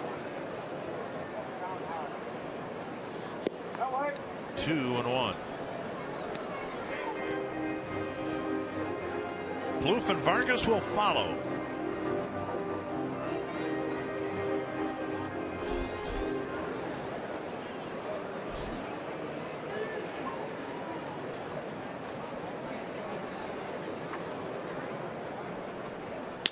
It's down the line. That's down for a hit. Cabrera has some problems with it in the corner, and Mauer has a leadoff double. Carroll's struggling a little bit too. He gave up an RBI hit to Dozier, got the White Sox off the field with a double play grounder, and now leadoff double in the 4th. Boy, you gotta like the way the Twins are swinging a bat. That sinker right there got a lot of the plate, but Joe doing a good job of hitting it sharply the other way. A double for Joe, his 7th of the year. Twins pick up their 10th hit. Plouffe with a grand slam, bringing his RBI total now to a team leading 14. He's passed Joe Mauer in that category. Off the plate, ball 1.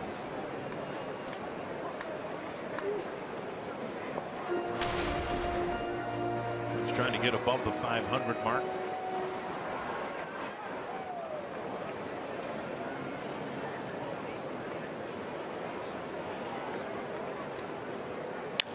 Up the middle, hit it in a good spot. It bleeds into center. Mauer around 3rd. He'll score. A 5 RBI game so far for Trevor Plouffe. You know things are going right when you hit a 6-hopper up the middle for a base hit. Well, the defense of the White Sox, Ramirez shading Plouffe to pull. Johnson playing his normal position at second, and this ball hit up the middle on the shortstop side. Johnson the closest to get to it. He could not knock it down. Joe Mauer scores 8-2. Twins lead. And conversely, that's the type of hit that the White Sox have been starving for throughout this series. Not hit particularly well, but hit in a good spot. Maybe a run or 2 scores. And the White Sox continue to struggle. Kenny Vargas, the batter, now hitting left-handed.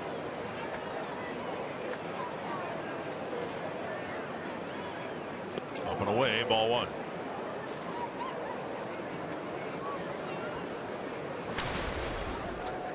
Vargas struggling from this side. 4 hits and 38 at bats. 3 singles and a double, and a dozen strikeouts. Line foul.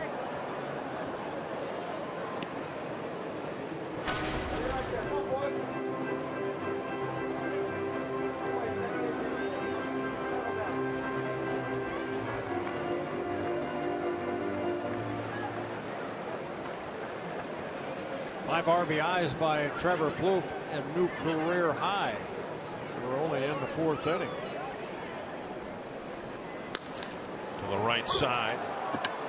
Johnson fires it into left field. And another White Sox error. Now this looks very similar to what we saw on the first road trip of the year. Plays that aren't made. One mistake compounding another. Well, for Johnson at second base, he does a good job smothering that ball. Gets up and then throws on the outfield side to Ramirez. Just, you can see, out of his reach. Well, Johnson, his first error of the year. third error of the ball game for the White Sox, 2 by John Deggs in the 7-run third inning.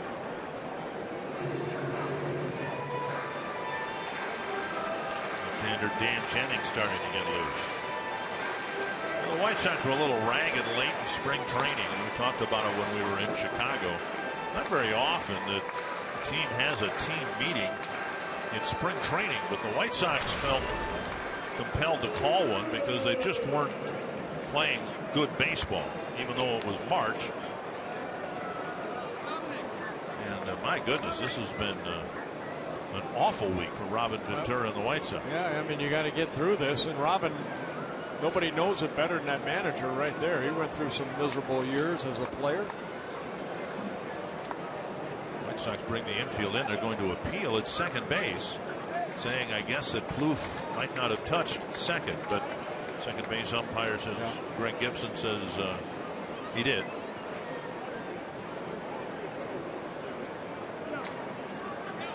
Now the umpires conferring. First base umpire Jim Joyce and Chad Fairchild have a discussion about something. White Sox bringing the infield in here for Arcia.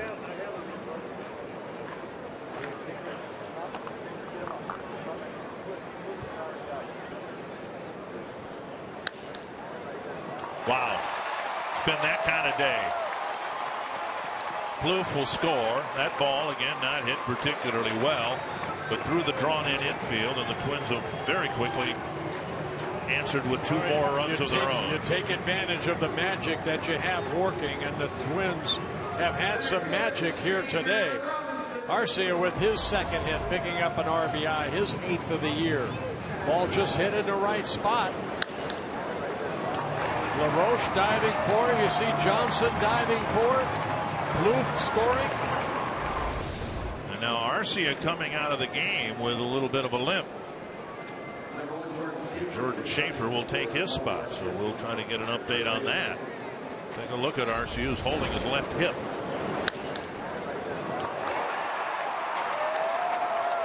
And maybe on the swing, came out of the batter's box limping.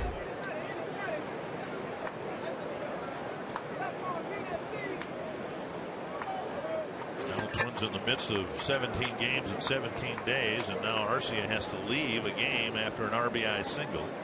Robinson takes up ball 1.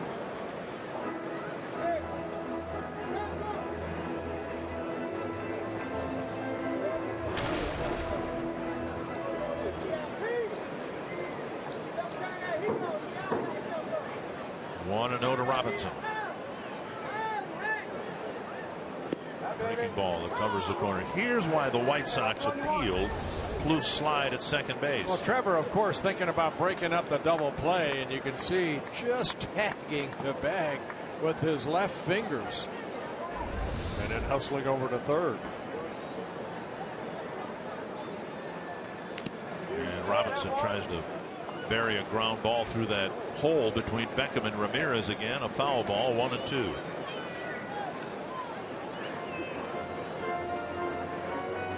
Leadoff single in the first, and then the next 3 batters struck out. Had a threat in the second, didn't score.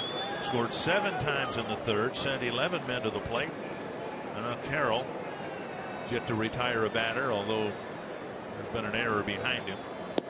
And Robinson strikes out for the first out of the inning. Comes Robin Ventura, probably going to make a pitching change, but the Twins lineup has had a good series against the White Sox. Yeah, we showed you earlier in the ball game in our open about that, averaging 5.5 runs per game. Last 8 ball games, scoring runs. Pitching has been very consistent. Why the Twins have been winning some ball games, especially here at home. And Carroll will come out of the ball game having faced 7 batters. The White Sox will bring in the lefty Jennings.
runs on the board. The White Sox bring their third pitcher into the game. Yeah, Dan Jennings, he pitched here on Thursday night in the 7th inning, a 1-2-3 inning, 12 pitches, 9 for strikes.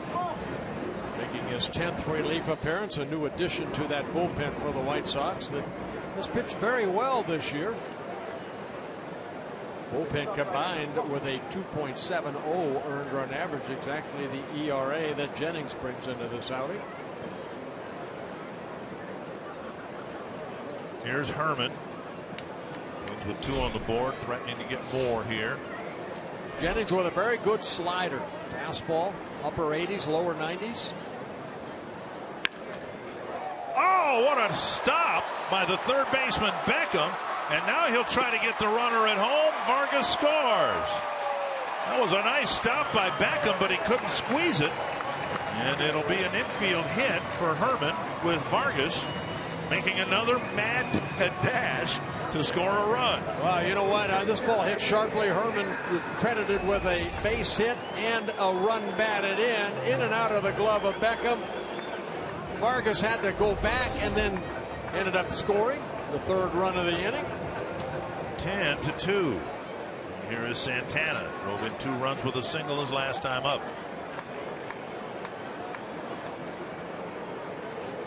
With that base hit by Herman, every starter has at least 1 hit. Twins with 13 in the ballgame. Santana got credit for a hit, hitting a smash right through the legs of LaRoche, who was screened by Herman. Strike 1.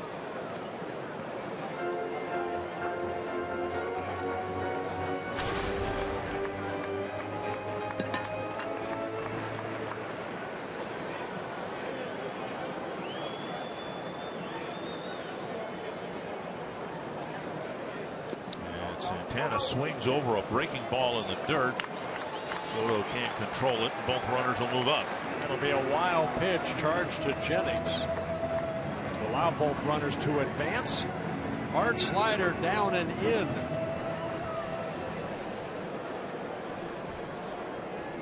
First wild pitch of the year for Jennings.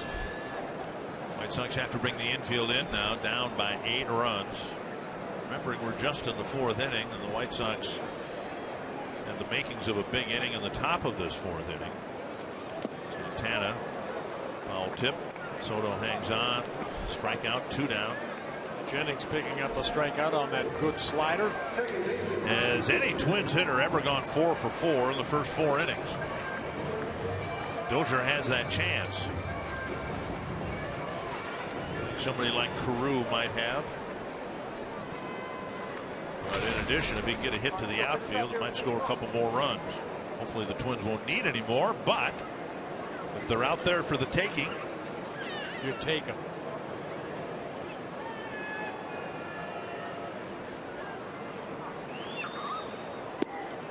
Strike 1.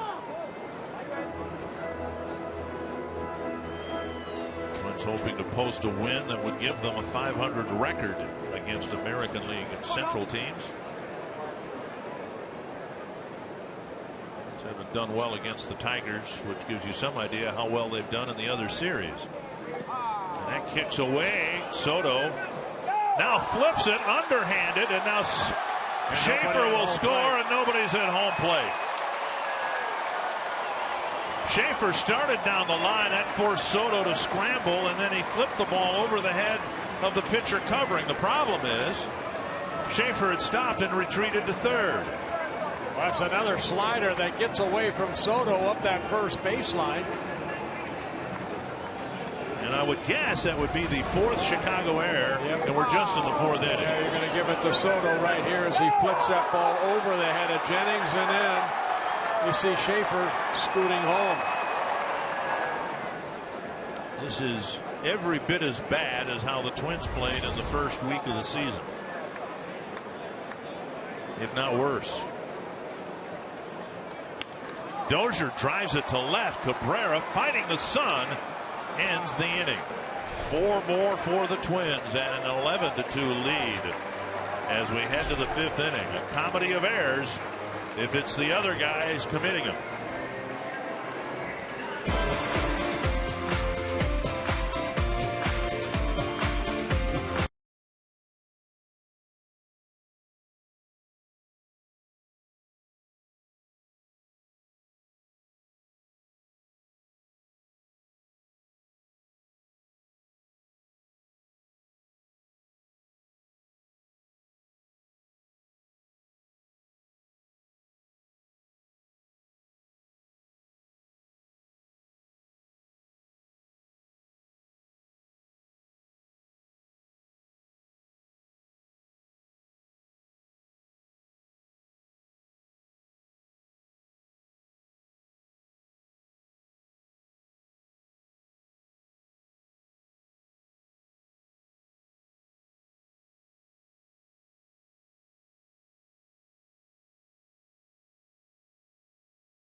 11-2. The Twins backing up a 7-run third with a 4-run fourth.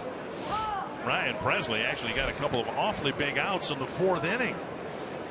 White Sox had gotten back to within 7-2. Not that they did much to earn the runs and had the bases loaded. Presley got a short fly to left and a strikeout to leave the bases empty. And now he gets ahead of Abreu, 0-2. Now they have been feeding Abreu a lot of curveballs, and Presley has a good curveball. Ahead in the count. Presley struck out Cabrera to end the 4th inning on a good curveball. A high fastball and a foul back. An inning ago, Mike Pelfrey was on the mound with a 7-run lead. He walked the leadoff man and then hit 3 batters in 1 inning. Can you imagine that? That might have tied my record. There's a breaking ball, and Herman really got bitten by that foul tip. Yeah, Abreu just got a piece of it, and it went right into Herman's right arm. Saw that happen to Kurt Suzuki a week or so ago with nobody on base. Catchers are schooled to tuck that bare hand behind their back. Yeah, you see where Herman is, and right on the right arm. So you were aware that you were the only other Twins pitcher to hit 3 batters in 1 inning. It didn't really dawn on me until you mentioned that. Do you remember the circumstance? Oh, yes. You do? Yes. It was against Oakland. Don Baylor was one of them. Ron Hasse was the other. And I don't remember the other one. Well, here I thought I had a Twitter news flash. I got people burning up my Twitter account here telling me that you were the only other pitcher in Twins history. All the pitchers that the Twins have had, and you were the only other guy to hit 3 batters in 1 inning. There's that good curveball right there. I can honestly say one of them was on purpose. And it wasn't the first one. Okay, it wasn't Baylor because he was your teammate the year before. You wouldn't have done that. No. Ron Hasse. Yes. You hit him on purpose? Yeah. Why? Because I didn't like him. What did he do to you? There's a long story. We got nothing better to talk about. Let's go. No, it's best to be okay. Air. Does this go back to the Cleveland Indian days? Yes, it okay, does. Okay. Well, we'll just leave it at that. Yeah, we were teammates then. He called the wrong pitch or something like that. No. 2-0. Okay. Well, here's LaRoche with Presley trying to restore a little order to a ball game that has had precious little of it, and maybe more importantly, keep us from talking ourselves into trouble here in the middle innings. Thank you. 2-0. Pulled hard and fouled. And I'll go into it. I told Ron Hasse I was going to get him. And just so happened Baylor led off the inning, and I threw a curveball, and Don didn't give way. Right. The ball just kind of hit his arm, and I already had told myself and him that I was going to get him, and so I had to get him. What was the score of the game, though? I don't recall. It didn't matter. Really? No. I was on a mission. I found out Oakland won 5-2. Who cares? I got what I wanted. Mr. Team Player there. Bounce to the right side, and from short right field, Dozier throws out LaRoche, 2 down. Pepsi fans of the game, I bet they weren't even alive when you did that back in 1988. Look at him. He might have been. And then 3 youngsters enjoying a lopsided Twins game so far. 2 down in the 5th. Well, it's unfortunate for Mike Pelfrey, who I think Tom Hanneman said was one of the nice comeback stories of the year so far based on how well he had pitched. And it's the second time that the Twins have given him an early lead against the White Sox, and he hasn't been able to pick up a win in either game. Well, nobody's going to feel worse than Mike Pelfrey. He knew he had that big lead. He ended up just, walking LaRoche and just lost his control. But you can't let that affect you from here on out. It's over with, done with. And the most important thing, Twins are up 11-2. And now 2 quick strikes to Garcia from Presley, who seems to have the one thing that Pelfrey did not, and that is command and focus.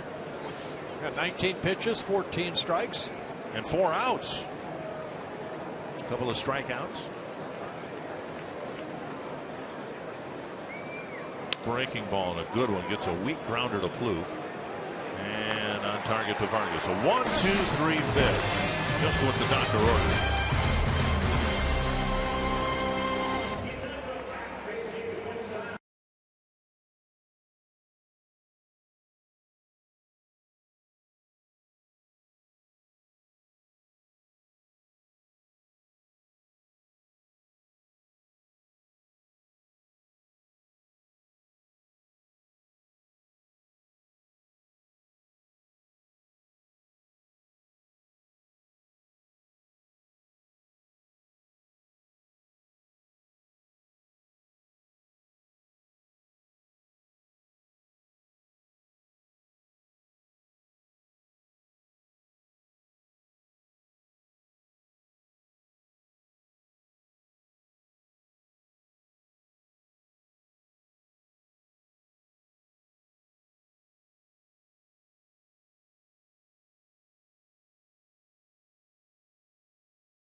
Worth of scratch-off tickets for Brian, who is celebrating his 50th birthday. The Twins are putting on a show for you for your 50th, but what happened when Trevor Plouffe came to the plate in the 3rd inning? Well, I tried to tell my son here, I says, I think it's time for a home run, and I told him to call the shot, and he wouldn't. So I says, Plouffe is going to hit a home run in left field, and we called the shot. So it was kind of cool. Do we have witnesses? Did Brian call this home run? Yes, he did. Everyone around here can confirm. Brian called the grand slam. How's that for a 50th birthday, Dickenberg? Very nice. Very Good call. nice. You know, I want to go back into Pelfrey's, you know, when he hit the 3 guys. I remember a game, and I will never get on. Mike Pelfrey has really worked his tail end off to get back to where he's at. And he just had that ugly inning here. And I remember a time in Milwaukee, I was given with the Angels, I was given up a 7-run lead, about like Pelfrey did. I don't think I made it out of the 4th. And the Brewers came back and just clobbered us. So it happens. It happens to everybody. In Twins history, the most infamous game was the Frank Viola game late in 1984. The Twins had given Viola, who was emerging as one of the best left-handers in the league, a 10-0 lead at the very end of a pennant race. And the Indians came back and knocked Viola. I saw that. Yep. The Indians came back, knocked Viola out, cut through the Twins bullpen, and ended up giving the Twins a loss that they never recovered from. Right. 2-1 to Torrey Hunter. Connor Gillespie's in at first for LaRoche. And the chopper hit to second. Nothing has been routine for the White Sox today. Johnson makes the play, 1 away. So yeah, and I suppose that if you're a pitcher, and if it happens to future Hall of Famers, future Cy Young Award winners, if you're Mike Pelfrey, you just got to bear down in your next bullpen session and go out and try to get the Indians in your next start. You're absolutely right. Here's Joe Mauer. Mauer has scored a couple of runs. He doubled, reached on an air.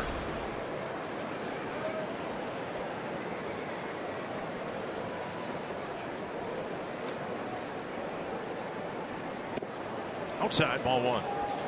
One more thing regarding Pelfrey. 3 hit batters today. He's taken over the league lead. He's hit 6 batters already this year.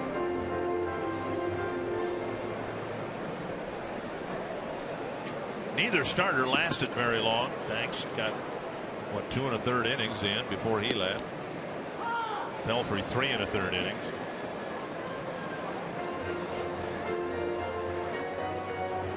1-1 to the Twins first baseman, a designated hitter today. Jennings pitched for the Marlins over the last 3 years in his first season with the White Sox, getting traded over in December. And a ball hit right to the shortstop Ramirez. And Gillespie keeps a foot on the bag. 2 down. Bring up Plouffe. Tonight, Fox Sports Live will get you caught up on a full night of NHL and NBA playoff action. Reaction from Las Vegas after last night's fight. A breakdown of the NFL draft over the weekend, plus highlights of today's MLB games. You can see Fox Sports Live tonight on Fox Sports 1 or see it simulcast right here on Fox Sports North. 2 down in the 5th. Here's Trevor Plouffe. Career day for Plouffe already in the RBI department with 5. Strike on the outside corner.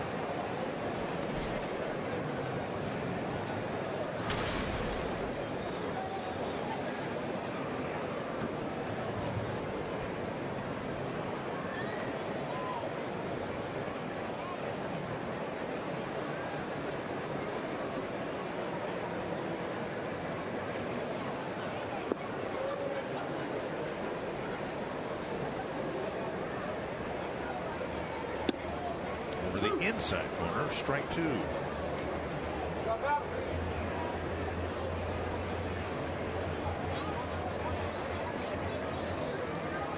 Jennings, 27 years old. Played his college ball out at University of Nebraska. Soto blocks one in the dirt. Signed by the Marlins in 2008.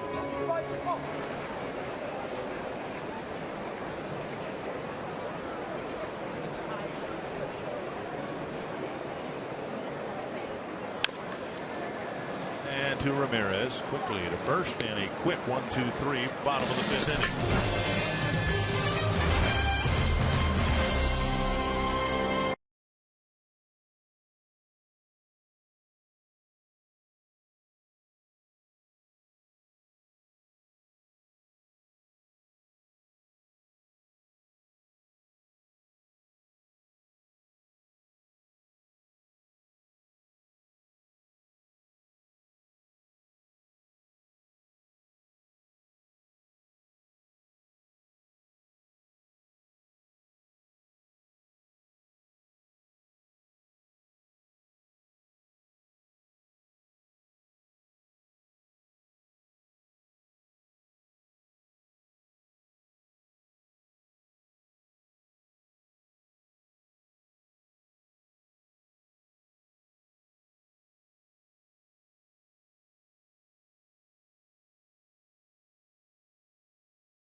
America.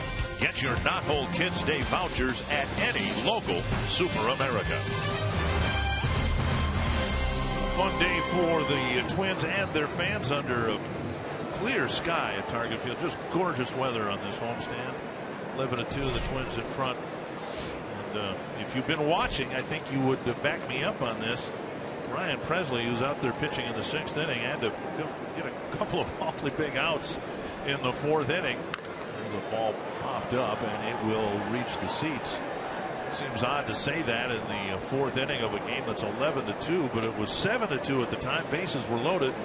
Presley has come in now and got 5 straight outs. You know, the Twins put 7 on the board. No reason, the way that the 4th inning was going, that the White Sox could have added more than just the 2. So, yes, very good job by Ryan Presley getting the final 2 outs of the 4th. And went 1-2-3 in the 5th. 1-1 now to Alexei Ramirez leading off the 6th. You know, the White Sox were in position, and I mean, they're better than the way they played in this series. At least they better be. And all it would have taken would have been for a base hit, score a couple more runs, and suddenly a momentum swing could have occurred. This one fouled straight back and out of play. Still 1-2. As it is, the Twins are in pretty good shape here to get above the 500 mark. I checked real quickly during the inning break. In 2014, the Twins spent a total of 3 days above the 500 mark. Was that in April? April and May, yes. And Ramirez chases the high fastball.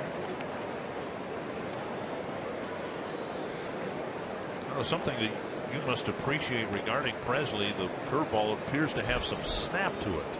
It's not a rolling curve. It's a pitch that looks like a fastball and then darts straight down. They have very, very good tight rotation on it. Fastball rocketed to Plouffe. And Trevor Plouffe has had his best series in the field at third base. He really has. He has not only driven in some runs here, career high 5 runs, but the whole 4-game series, Trevor Plouffe playing that off to his side and making the throw across the diamond for the first out. Ramirez hitting that ball sharply. If you blinked, you missed it from the point of contact to the glove of Trevor Plouffe, but a nice play for the first out of the 6th. And now Beckham. Cleveland has beaten Toronto 10-7. White Sox are in danger of being tied with the Indians now for last place in the American League Central. Detroit leading Kansas City 6-2. And Seattle came back and tied the Houston Astros 6-6. I wonder how many home runs are being hit there today. By Nelson Cruz or by the team? Cruz had 13 coming into today's play. 2 strikes and a bouncer to third. A more routine play for Plouffe. 2 down. We'll bring up Soto. Follow Twins baseball all year with MLB.com at bat, the #1 app for live baseball. At bats up to the moment, at any moment, with in-game highlights, live look-ins, replay reviews, radio broadcasts, StatCast, and more. Get MLB.com at bat for your smartphone or tablet. Yeah, Nelson Cruz does have 13 home runs coming into today's play. 25 runs batted in. And hitting .347. Here is Soto, single, and he was hit by a pitch, and there's strike 1.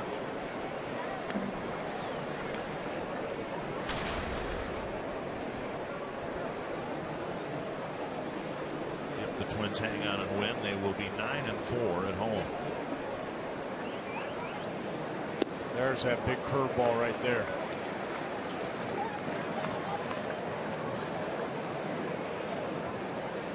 Ryan Presley, as you mentioned, Bert, was where J.R. Graham is now. Breaking ball tapped up the line, and it'll stay foul.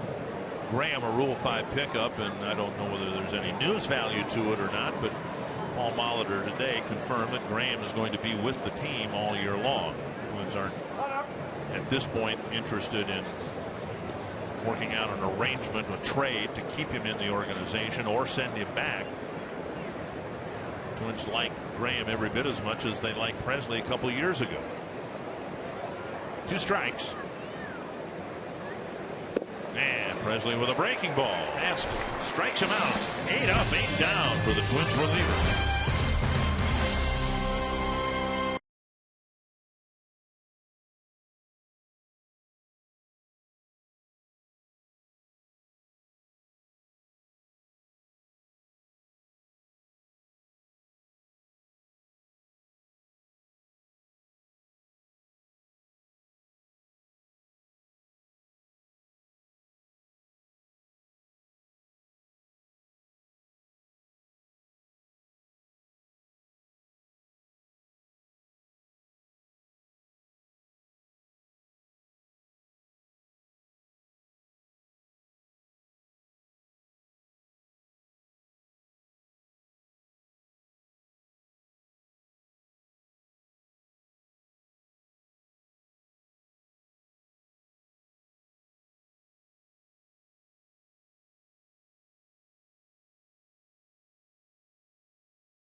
Toyota takes you. Test drive one at your local Toyota dealer. Toyota, let's go places. And by Sanford Orthopedics and Sports Medicine, for the everyday competitor in all of us. 11-2. The Twins breaking the game open and knocking out John Danks in the third. Trevor Plouffe grand slam, the most memorable moment of that inning. So the White Sox now, as we go to the bottom of the sixth inning, hand it over to their fourth pitcher. Yeah, Zach Putman coming out of the bullpen, making his 9th relief appearance.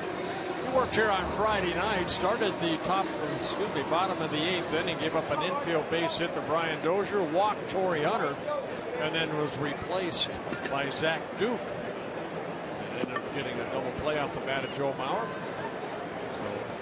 So Putman, 27 years old, in his second season with the White Sox. Kenny Vargas will lead things off. Good job by Dan Jennings, inning and 2/3, only 1 hit, no runs, no strikeout. Fox Tracks presented by Jeep. Vargas coming to the plate for the 4th time. Outside, ball 1.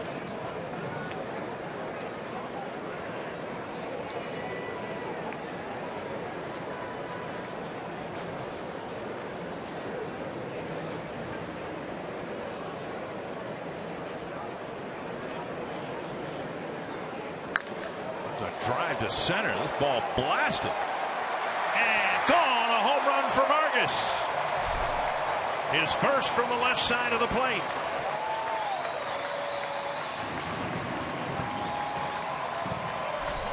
When he hits them, they stay hit. That was a Miguel Cabrera shot when he hit the home run here. Almost hitting the batter's eye. That's how strong he is. Look at that. Pitch down and away, and he just hit a line drive to straightaway center field.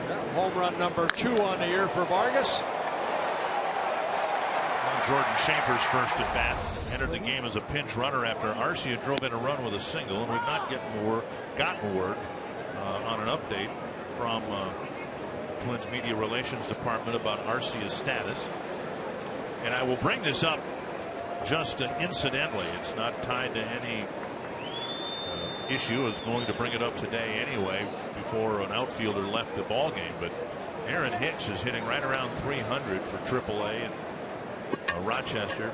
And Byron Buxton is knocking the cover off the ball at AA now. He has been on fire over the last week. Terry Ryan, after the Oakland series, is going to Chattanooga to take a look at Buxton and Sano and the other Chattanooga lookouts. The ball hit to right center field. Get down. And a nice diving catch by J.B. Shuck.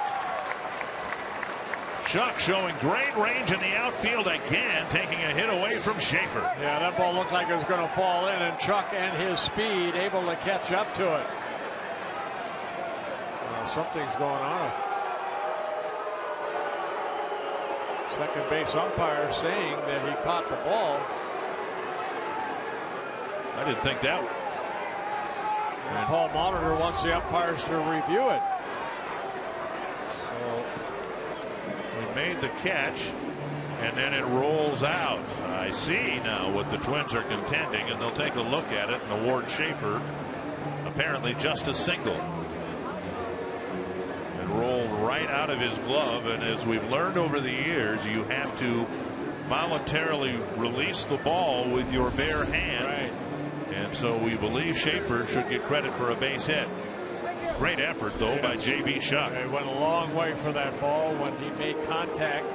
When he dove and fell, the ball found its way out of his glove. And again, if you're saying, well, it's 12-2, what difference is it going to make? Schaefer's struggling to get some hits, and he'll take every one he can get. So on that basis alone, umpires are looking up at the replay on the video board.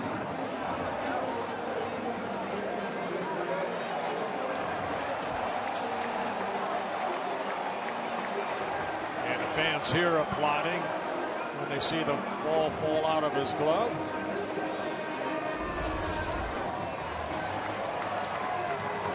fans here are encouraged to believe that Schaefer will get credit for a single despite the efforts of J.B. Shuck. And they will put him at first base. The only question is where they would have put the runner. Schaefer runs well and ostensibly could have maybe been given a double, but it is a single for Schaefer. I've used my eraser an awful lot on my score sheet today. Some of it's been my own doing. Some of it's been overturned calls. Some of it's been official scoring changes. Well, I use different colors for base hits and all that. And mine looks like a color book. Yeah. And you have more recent reference point to what a coloring book looks like than I do. Well, here's Shane Robinson.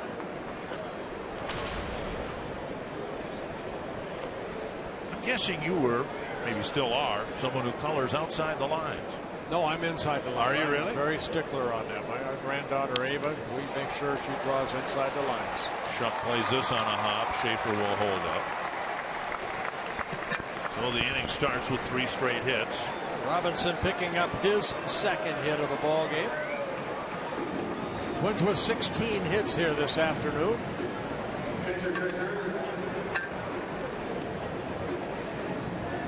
Here is Herman. Reached on a couple of fielders' choices and then drove in a run with a single.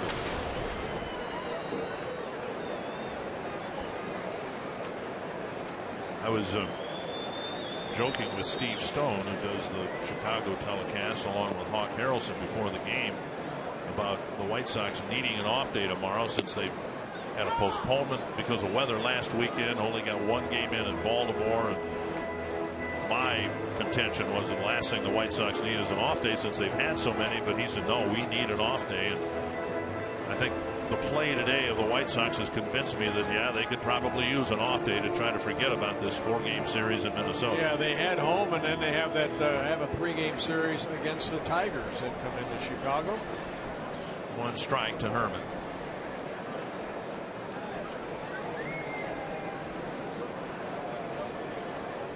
You know, looking back at this apparent Twins turnaround, I suppose you could make the case that the Twins season kind of turned on their off day, not on the 7th of April, but on the 14th of April. Remember, it wasn't just the road trip. The Twins played embarrassingly bad in the home opener on the 13th. Then they had an off day, and from that point forward, frankly, they've got one of the better records in the American League. They were 1-6. Now are on the verge of going above the 500. Yeah, that's when the Royals came in and Gibson pitched that very good ball game against them, and they beat the Royals 3-1. So the White Sox will hope that an off day can somehow do for them what it apparently did for the Twins on April 14th. 1-2 to Herman. Behind Butch Davis.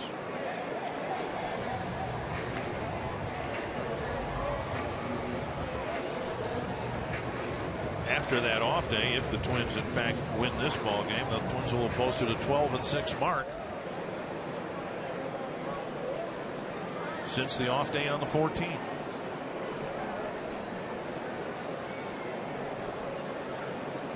One and 2 to Herman. And a dribbler foul. We're talking about that first road trip and then the series that the Twins thought they had won here against Detroit with the 7-3 lead going to the 6th, and then the Tigers came back and won. So the Twins are just 1-5 against the Tigers. If they had just split the 6 games, if they had just gone 3-3, if they had won that series ending game, they'd be ahead of the Tigers in the standings right now. And Herman strikes out for the first out. Well, you wish if they had gone 3-3, not 2-4. You wish it would be that way. Not the game. But remember, the first couple of weeks, Paul kind of, he's messing around with a lineup. Right. Who's going to lead first? Who's going to lead off? Who's going to be the number 4 hitter? I think we've seen over the last week or so a steadiness in the lineup. With Dozier leading off, Hunter batting second, Mauer third, Plouffe now at the number 4 hitter. Santana swings and misses.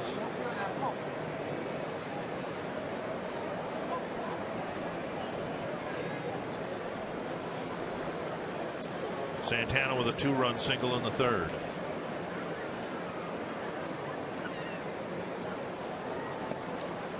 Strikeout still a concern for Santana, and he struck out his last time up. But now you look up and he's hitting .273, and he's slashing doubles on a more regular basis. Biggest concern for him isn't the strikeouts, it's the errors in the field. 1-1.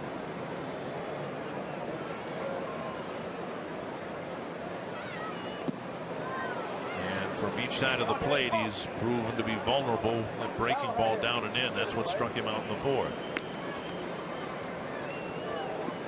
Twins just announced Arcia with a right hip irritation, and he is, as we all are, day to day.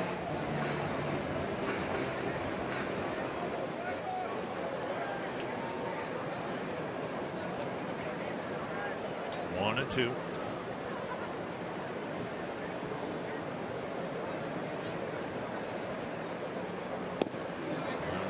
Breaking ball, and Santana strikes out. 2 down. Might have been a split finger right there. Putman gave up a home run, a base hit, now 2 straight strikeouts.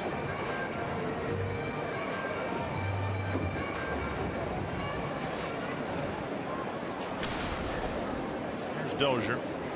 3 hits his first 3 times up, and then he lined out to end the 4-run 4th. Catch made by Cabrera in left field. Ball 1.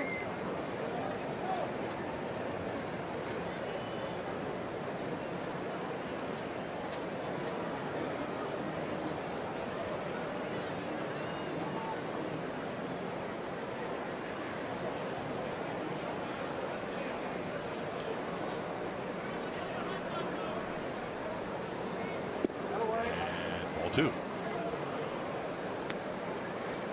Day for the White Sox might allow a return to health from some of their key players. Eaton, Flowers, the regular catcher. Ryan Dunsing starting to get loose.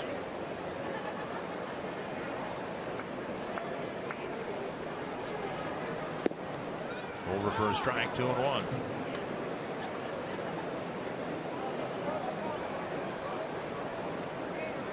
Putman has pitched for the Indians, the Rockies, the Cubs in his 2nd season with the White Sox.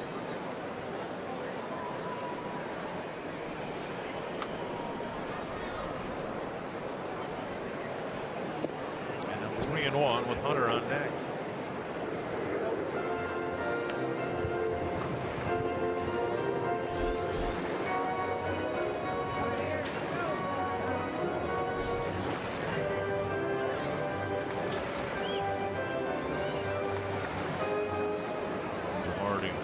Scored 1 run against Putnam. Vargas home run.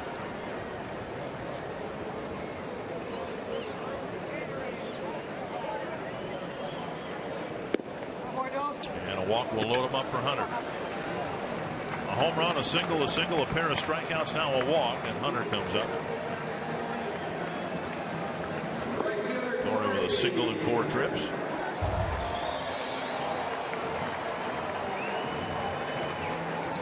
Already have 1 grand slam. That's the biggest blow of the game. Trevor Plouffe from a scoreless game on 1 swing and went to 4-0. Chad Fairchild with a walk to the mound. Soto and Putnam having a chat.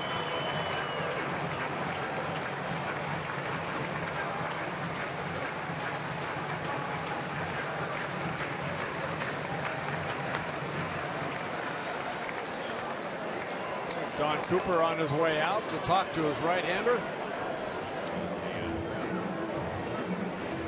Charade a little frustrating to Chad Fairchild. He and everybody everybody else. We've had a long day at the ballpark, and now Don Cooper to the mound. The 2015 Esurance All-Star Game voting is now open. You can vote Twins up to 35 times on the 2015 Esurance MLB All-Star Game ballot at twinsbaseball.com. Voting is exclusively online and available on your computer, tablet, and smartphone. Vote early, vote often. Help select the starting lineups for the 2015 All-Star Game. Vote at twinsbaseball.com now.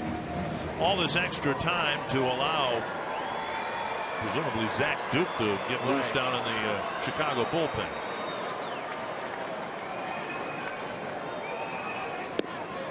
Down and away, ball one.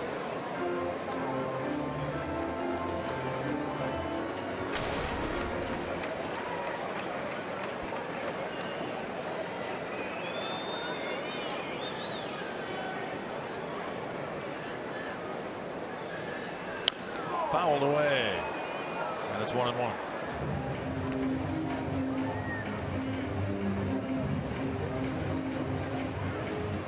Well, we saw earlier Trevor Plouffe hitting his first career grand slam. Torrey Hunter has 10 grand slams in his career.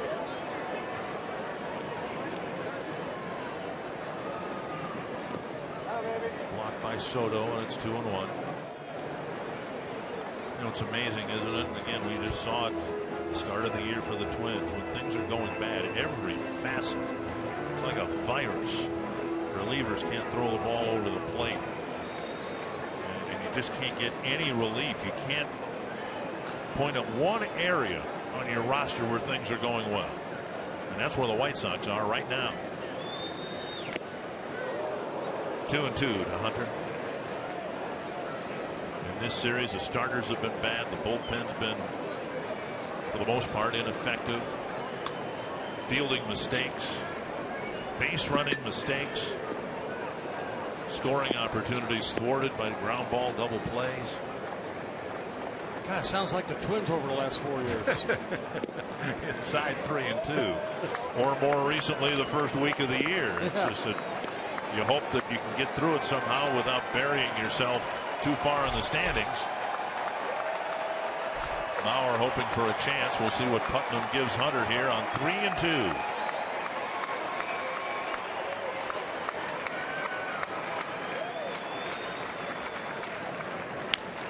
Bouncer foul. As it is right now, the Twins are -1 in run differential. And I'm not sure that I ever thought they'd get that close after being bludgeoned in Detroit. Outscored 22-1. Hunter can put him in the plus category here with a 2-out hit. He tried to, and he fouled it straight back.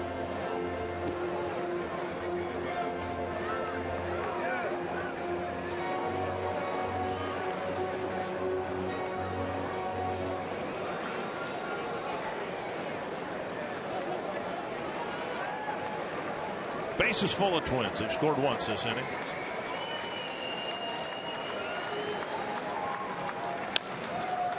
And it hits Putnam in the butt. And on one play, what has happened to the White Sox in this 4-game series is capsulized on a grounder back to the mound. Well, credit Torrey Hunter. An infield base hit, picking up an RBI, his 10th of the year, first of the ball game on his second hit. And Putnam turning his back, and the ball ricocheting over toward the third baseline.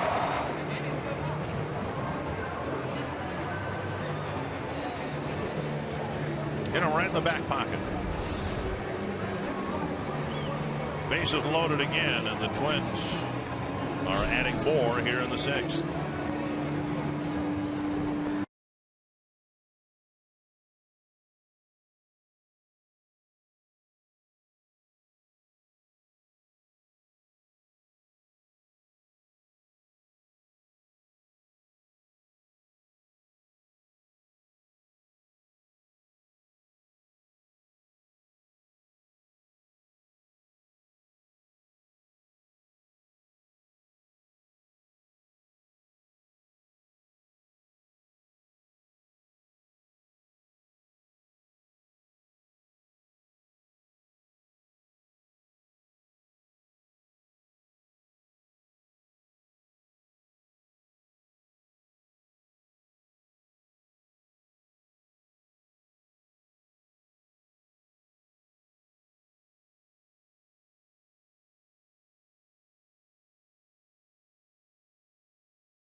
good.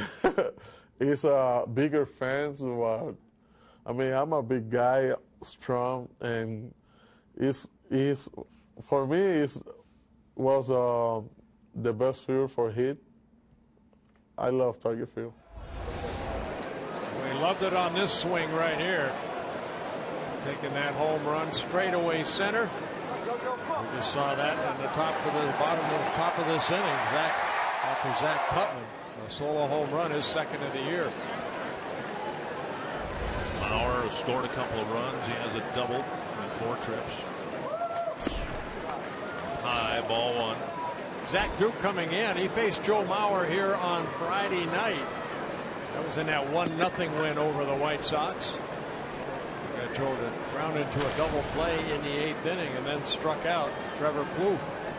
Only 2 batters he faced. Got 3 outs. High and fairly deep to left. Cabrera fighting the sun and makes the catch. That'll end another inning for the Twins where they score a pair.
Trevor Plouffe, that grand slam, his first of the year. That made it a 4-0 lead against John Danks. And the inning was not over. Danny Santana with bases loaded. An RBI single for a 7-run inning in the 3rd inning. Brian Dozier capping it off with an RBI single. They continued to hit in the 4th inning. An RBI single by Trevor Plouffe with 5 runs batted in here this afternoon. We saw Kenny Vargas at the bottom of the inning take one deep to straightaway center. 13-2, 17 hits for the Twins. Great job by Ryan Presley. He came in relief of Mike Pelfrey, who had some control issues in the 4th inning. Pitched 2 2/3 innings with 3 strikeouts. Retired all 8 batters he was asked to retire. And now Brian Dunsing coming in. Micah Johnson, the batter. When a relief pitcher comes in the 4th inning,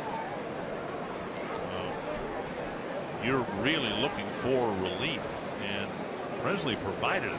8 up, 8 down. As lopsided as the score is now, the White Sox had the tying run in the on-deck circle. 2-0 to Johnson. Dunsing trying to shake off a little rust here after coming off the disabled list. Came in the other night, walked the only man he faced. Yeah, that was Flowers in yesterday's ball game.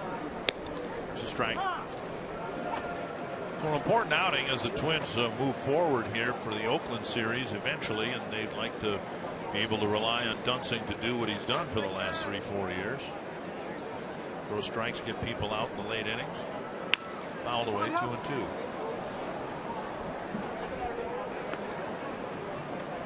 Well, he's been doing it for 7 seasons in the Twins uniform. But only in the last 3-4 years as a committed regular relief pitcher.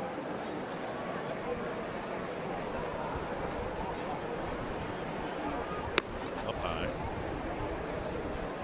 Full count. Johnson and Shuck and Cabrera. 22,423 here this afternoon. Kansas City beat Detroit, so if this score holds, the Twins will be 3.5 games out of first place. It's chopped toward short. Santana throws low, safe at first. He double clutched, and we'll see if Santana's charged with an error. Johnson can fly. Santana might get charged with another error. Well, I see right here he got the ball, just having a little trouble getting a good grip on it, and finally by the time he throws, that gives Johnson a couple extra steps. And as you mentioned, nice pick right there by Vargas, but it's a base hit. Yep, base hit for Johnson. He picks up his first hit. J.B. Shuck will bat. I know when they replay these telecasts, they kind of skip some innings. I bet you if you ask Robin Ventura right now, he'd like to cue the audio. Due to time constraints, we've moved forward to the 9th inning. I don't think the White Sox are particularly enjoying this.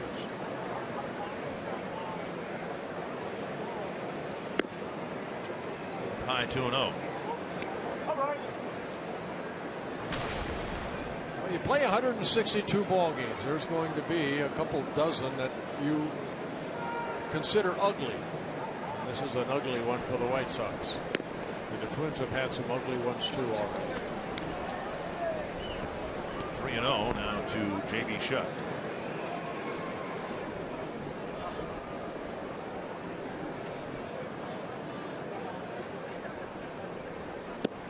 And a strike.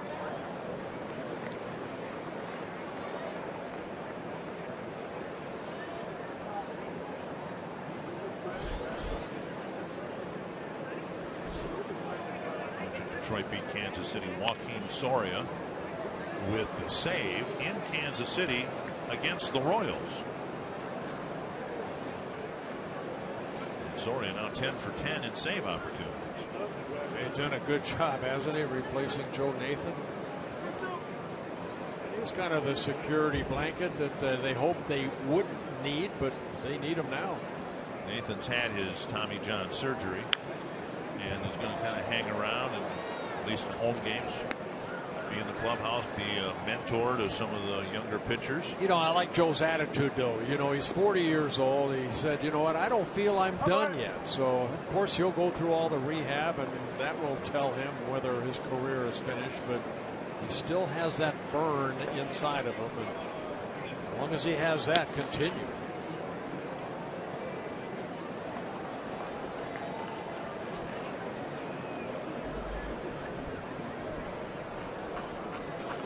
As a player, when that time comes toward the end of your career, if you can look yourself in the mirror and say, I gave it all I had, I know it's over with. You know, we just saw Josh Willingham is in town. Yeah. Josh, you know, he said it's time for me to give up the game and spend more time with my family. God bless him. Mid center field, and Hunter glides to the gap, makes the catch, one away. Chance to talk with Josh a little bit today. He came to Minnesota, did a little turkey hunting, didn't get a turkey. He wasn't up in this booth then, was he? Are you saying that we have turkeys up here? Oh yeah. I'm looking at one now. Cabrera will bat. But he wanted to hang around with his former teammates. Of course, his Twins roster has changed quite a bit from when Willingham was here a year ago. Had a chance to go to the World Series last year with the Royals. There were a lot of reasons to root for Kansas City in the postseason last year, and pretty much at the top of my list was wishing Josh Willingham would win a World Series in his final year. Well, Cabrera now hitting as a right-handed hitter, where he has only 2 hits in 24 at-bats.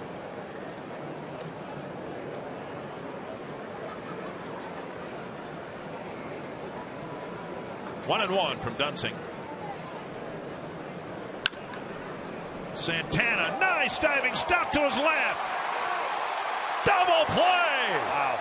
A magnificent double play started by Danny Santana.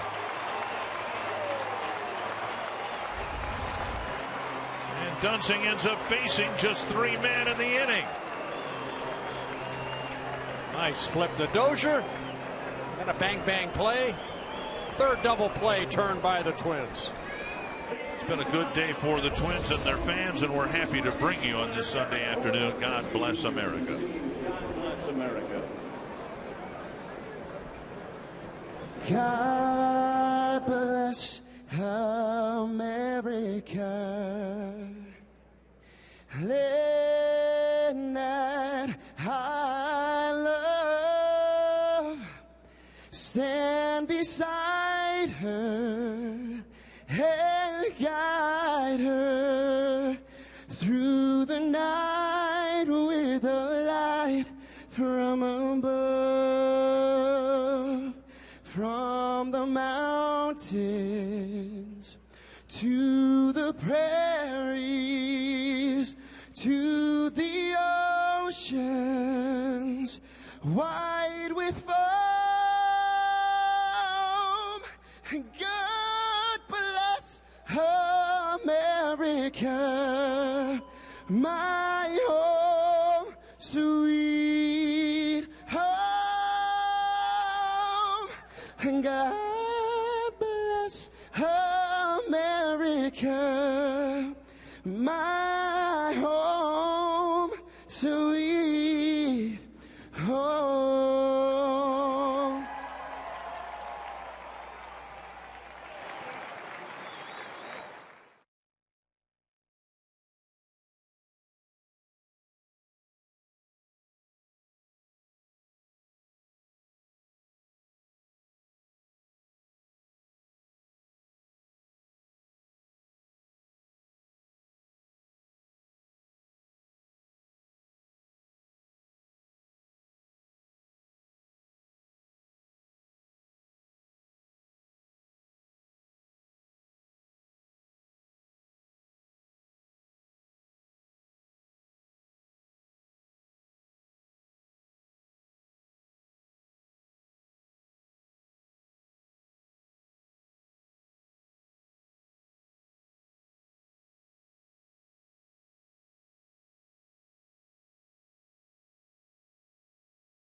Lake Wobegon Trail in central Minnesota, one of the 66 rail-to-trail multi-use trails in the state.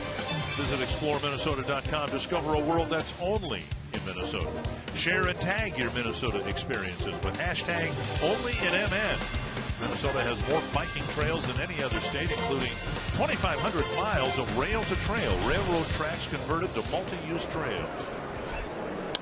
Trevor Plouffe on the first pitch rolls a base hit up the middle.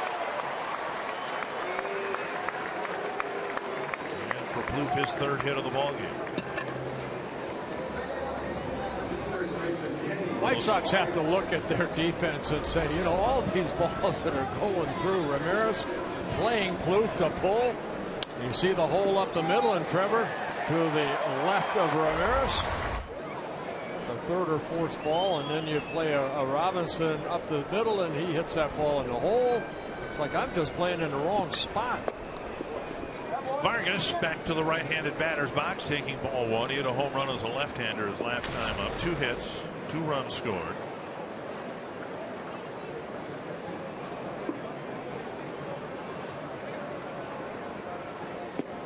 2-0.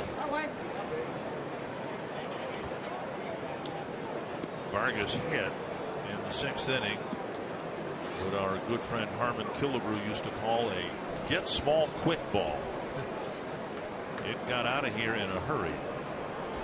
And Harmon hit a lot of those. 2-1.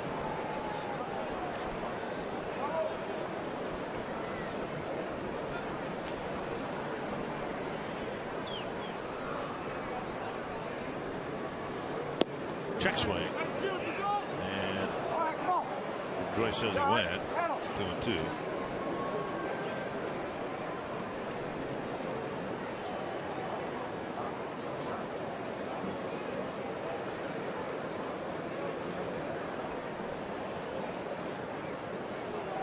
Oh, watch out. Ball down and in, 3-2. Houston back and scored a run late to beat Seattle 7-6. Baltimore beat Tampa 4-2.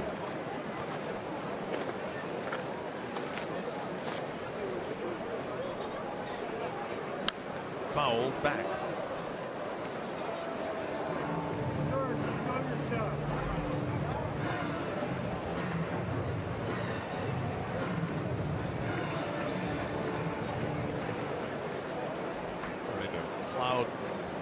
Cloud up and darken up here at Target Field. That is just wide of the bag. One thing that's happened already over the course of this homestand, the field has become more uniform in color. Before the grass started growing much, you could still see plainly out in center field where the stage was for the McCartney concert last year, and now it's blending in because it's growing. It's being cut beautifully by Larry DeVito and the grounds crew. 3-2. This one lifted high and deep to right center field. This to the wall, and it's caught by Garcia. One away. Soup.com trivia question, and we got Brooks Robinson, third baseman. Mike Schmidt's another one. Ventura's another one. Who else? Wade Boggs. No, he didn't get 6. I don't think. 6. Eric Chavez. Scott Rowland. Buddy Bell. So we got half of them. All we needed was 1. So it's a carryover of 2 for our purposes. Here is Schaefer. Entered the game when Arcia suffered a hip injury. It appeared to be his right hip. Ouch. Awful. Sound force at second base. Schaefer will reach on a fielder's choice. Get on the handle of the bat.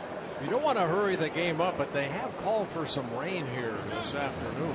That cloud cover starting to move in a little bit. Well, the way things have gone in this series, if it rains at all, I suspect it's only going to rain in the third base dugout. Because this has been a twin series, and White Sox have probably felt like they've been under a dark cloud ever since they got here. Shane Robinson. Ball 1.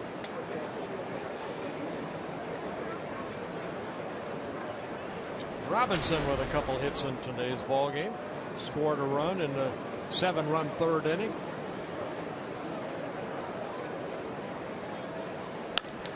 Bouncer to second. Johnson flips, and that ends the bottom of the 7th inning.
We'll also have extensive post-game coverage with player interviews and both head coaches' press conferences after the game. Well, the Twins having some fun here today. After losing the opening series 2-1 to the Tigers, they're on the verge of their second 4-game sweep over the White Sox in the last 2 years. It was in June last year. And the Twins are 6 outs away, and they're hoping to get 6 quick outs from J.R. Graham. Yeah, Graham, he worked here actually in game 1 of this 4-game series on Thursday. 1 shutout inning in the 12-2 win over the White Sox. 14 pitches, 10 for strikes, making his 7th relief appearance. So good job by the bullpen so far. Ryan Presley 2 1/3 innings of shutout baseball, and Ryan Dunsing shutout inning. Abreu, LaRoche. Actually, not LaRoche. LaRoche was taken out of the game. It's Gillespie. Fox tracks presented by Carrier. And then Garcia will hit in the 8th. Doesn't look like it's going to matter, but the White Sox really playing a man short for the last couple of games because Adam Eaton was sent back to Chicago because he was feeling so poorly. They knew he wouldn't play here, and they thought he might be quicker to recover in time for Tuesday's game if he went home. There's a Sox fan. It's not been good. An awful road trip on so many different levels for the White Sox. Unable to play in Baltimore. Then they played the very unusual game on a Wednesday in Baltimore where no fans were allowed in. Basically came here to Target Field and stunk the joint up for 4 games. And a base hit to right off the bat of Abreu. The Sox need to get him going. The Twins have handled him very well, and Abreu using an at bat here in the 8th inning maybe to fine-tune his swing a little bit. Well, it was a fastball that about belt high, and he hit that ball sharply to right field. Now Gillespie hitting for LaRoche.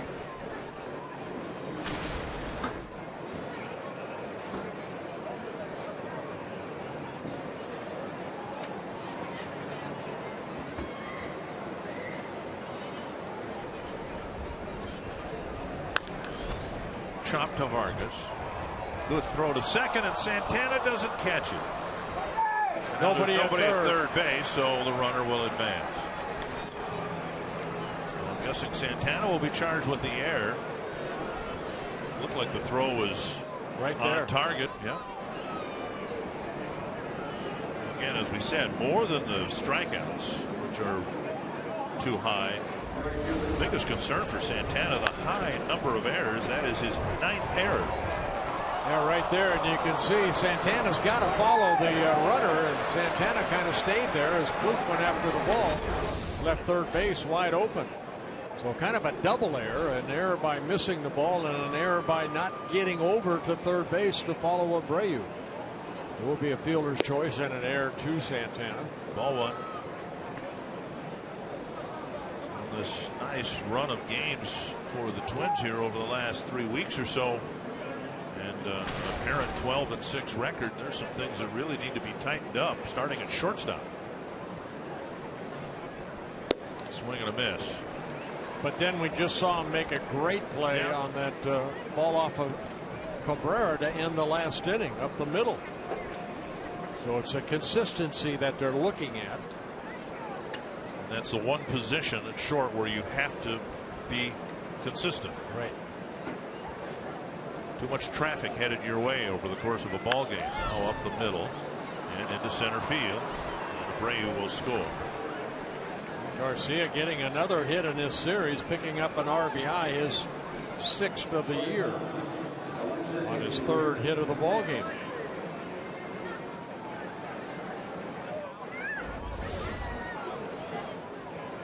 Fastball, but pretty straight. Garcia hitting it sharply up the middle. Bring up Alexei Ramirez. Twins still need to get 6 outs. They hope to get those 6 out quickly before the heavens open up.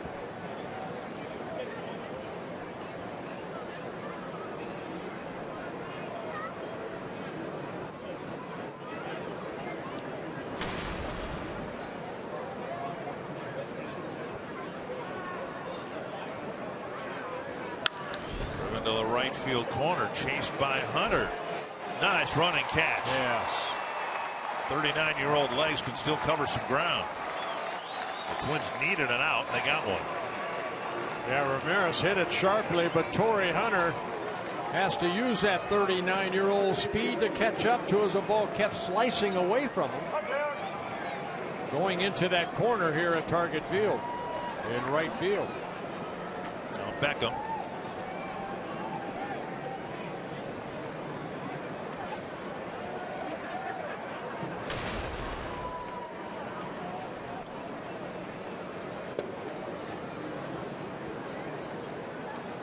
Beckham with a couple of grounders to third and a strikeout. Breaking ball away. Might be a cutter. That's a slider right there that he has. Change up. Occasional split finger if he can get ahead in the count, but a fastball in the mid-90s.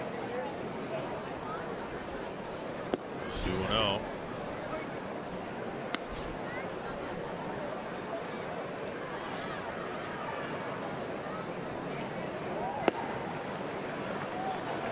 David Robertson hasn't pitched in a week, and he's going to get the bottom of the 8th. Or so it appears. Foul back, 2-1.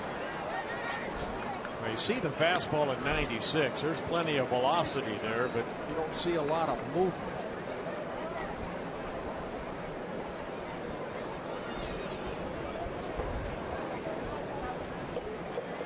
Something that Graham needs to maybe work on up here with pitching coach Neil Allen on that two-seamer. Try to get a little sink on it. Strike in the outside corner. 97 miles per hour on that fastball. We saw Presley at 95. Tonkin can hit 95, 96. And of those 3, 2 of them are Rule 5 pickups, which again kind of underscores what people in the organization even would acknowledge now. All hit to right again, and Hunter retreating.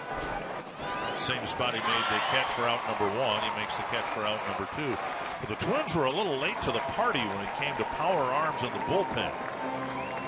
A lot of other teams have had guys who throw in the mid-90s coming out of the pen, and the Twins, in a couple of cases, Presley and Graham have had to look outside the organization just to get those arms in.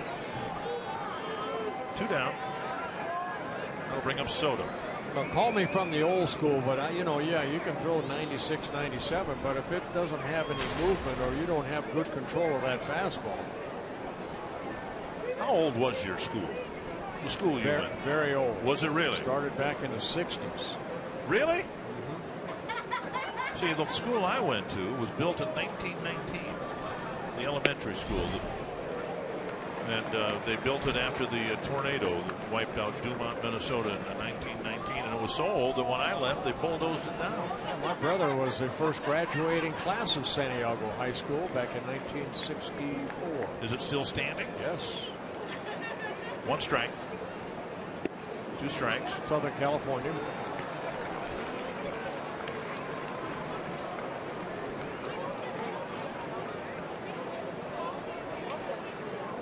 I think the way this inning is played out, if Graham can get Soto here, the run that the White Sox have scored would be an unearned run.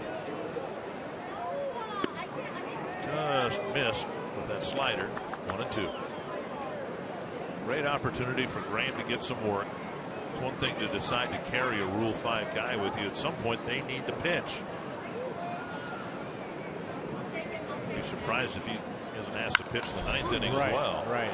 Fly ball to center. Schaefer going back. Still going back. And right at the wall makes the catch. That takes care of the White Sox in the 8th.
We have no shortage of material for our Twins Live presented by CenturyLink post-game show here this afternoon. We look at Trevor Plouffe and his memorable day, his first career grand slam and a career high 5 RBI. Trevor will also join us as a guest after the game. And another big third inning for the Twins. 7 runs came across the plate in the third today. The exact same number as came across in the third inning on Thursday night's game. Also a win over the White Sox. And we'll hear from manager Paul Molitor try to summarize this one. It should be interesting. Dick and Berkey have plenty to talk about today. When you're on the verge of a 4-game sweep and you're having a lot of fun leading by 10 runs, hijinks in the dugout there. David Robertson pitching a tune-up inning for what the White Sox hope will be some save opportunities coming up in the Tigers. Yeah, here. he has 3 saves. The 3 saves the White Sox have, and he's 3 for 3 at save opportunities. There just not have been that many opportunities. 8 innings, only 3 hits allowed, a walk, and 17 strikeouts. Just think of that. He has recorded 24 outs as a pitcher, and 17 of them have been strikeouts. Here's Chris Herman.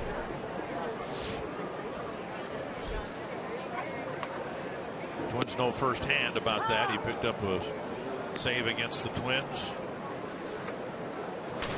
2 saves against the Twins and struck out the side in each case.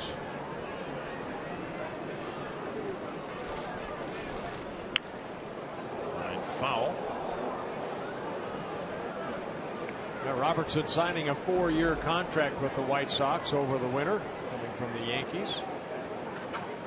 39 saves last year.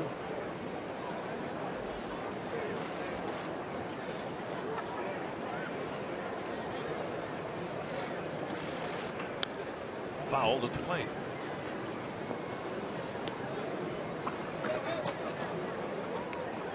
Two strikes.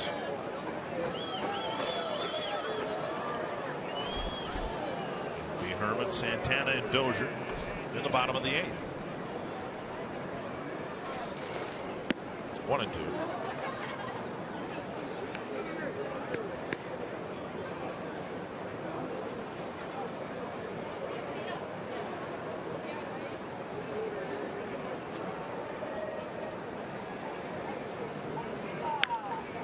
A weak pop up and crossing the line.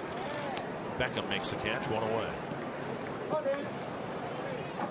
Hoping to have a productive lineup 1 through 9, and it's been that way today. Yeah, again, everybody that was in that starting lineup, Schaefer taking over for Arcia, but he had a couple hits while he was in there before he left with that right hip irritation. So everybody contributing. A season high 18 hits, a season high 13 runs. Santana at the plate, 1 for 4, a couple of strikeouts. Strike 1, and that might be the last fastball that Santana sees. Been vulnerable on both sides of the plate to a breaking ball, down and in. Fastball hit on the ground, and LaRoche goes to the bag, 2 down. 4 errors for the White Sox. It's not been fun to watch. Yeah, 2 by the pitcher, John Danks, right there, not covering the bag. By the time he got over there, he just misjudged the ball. It fell out of his glove. And then a bad decision right here. The low throw to Ramirez was at a force out at second base. And then they committed a couple more errors in the 4th inning. Johnson with his first error of the year at second base. Dozier takes ball 1. And then later in the inning, Soto, the catcher. Dozier hits his first 3 times up, a line out and then a walk. 2-0.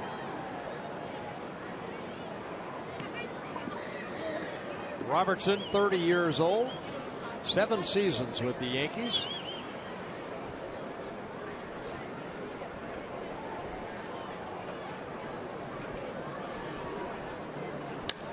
Fly ball center field. Shuck chasing it. Still chasing it. Can't make the play. It's against the base of the wall. And Dozier will go to third with a triple. The wind is blowing out toward right field, and I think in essence it kept carrying the ball away from the fleet-footed center fielder. Good afternoon for Brian Dozier. Ball just kept on carrying. Yeah, it did. That ball had some hang time. Shuck almost got underneath it, made another great catch, but Brian hitting it straight away center, and the ball just kept drifting away toward that scoreboard. And by the time Chuck could get it back in, Dozier with his first triple of the year on his 4th hit of the ball game. At the end of the bat foul.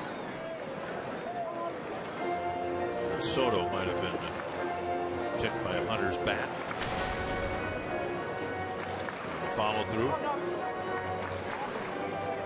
Good series for Hunter, as you see there, 8 for 16. Good game for Dozier, who picked up 4 hits today.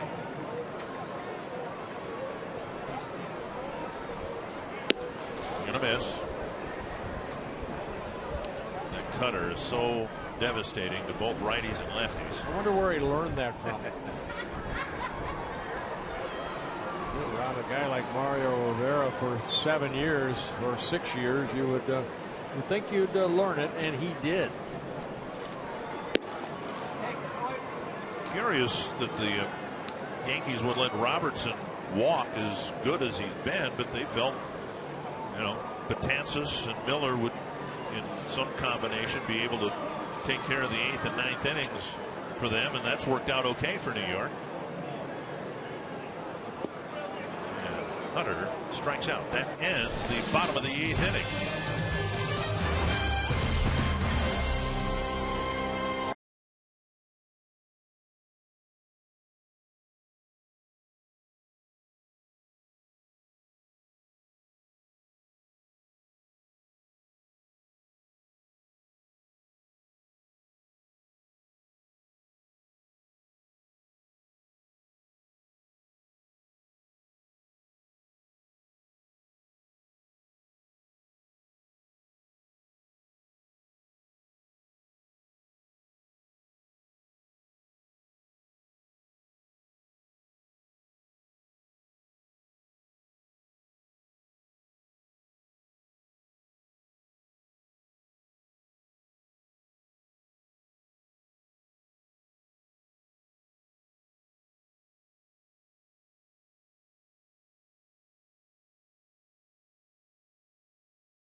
Plenty of offense today to cover up a poor start by Mike Pelfrey. Looks like the Twins are going to sweep the White Sox in a 4-game series for the 2nd year in a row here.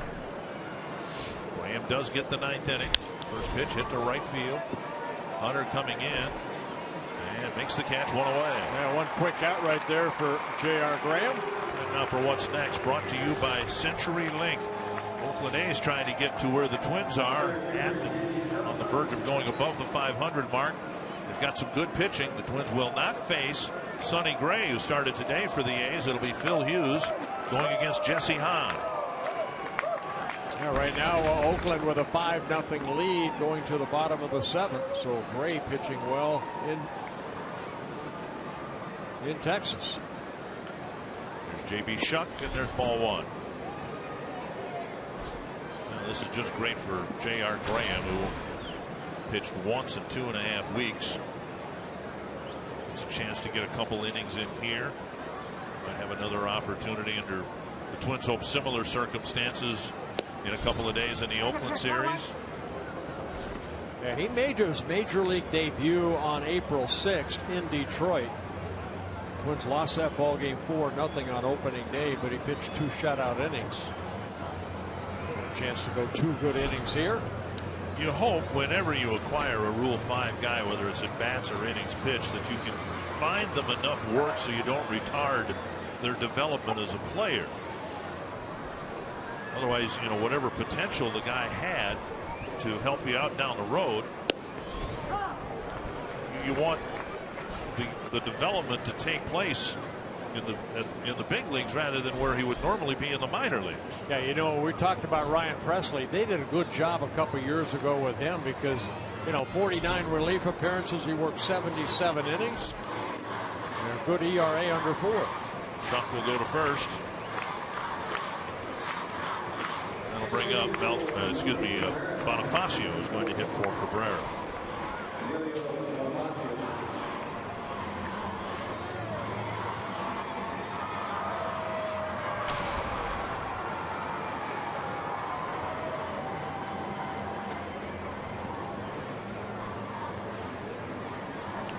Twins have had some success, of course, in the Rule 5.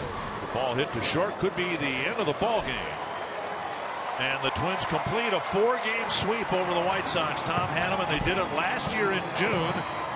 And now a 4-game sweep in the month of May.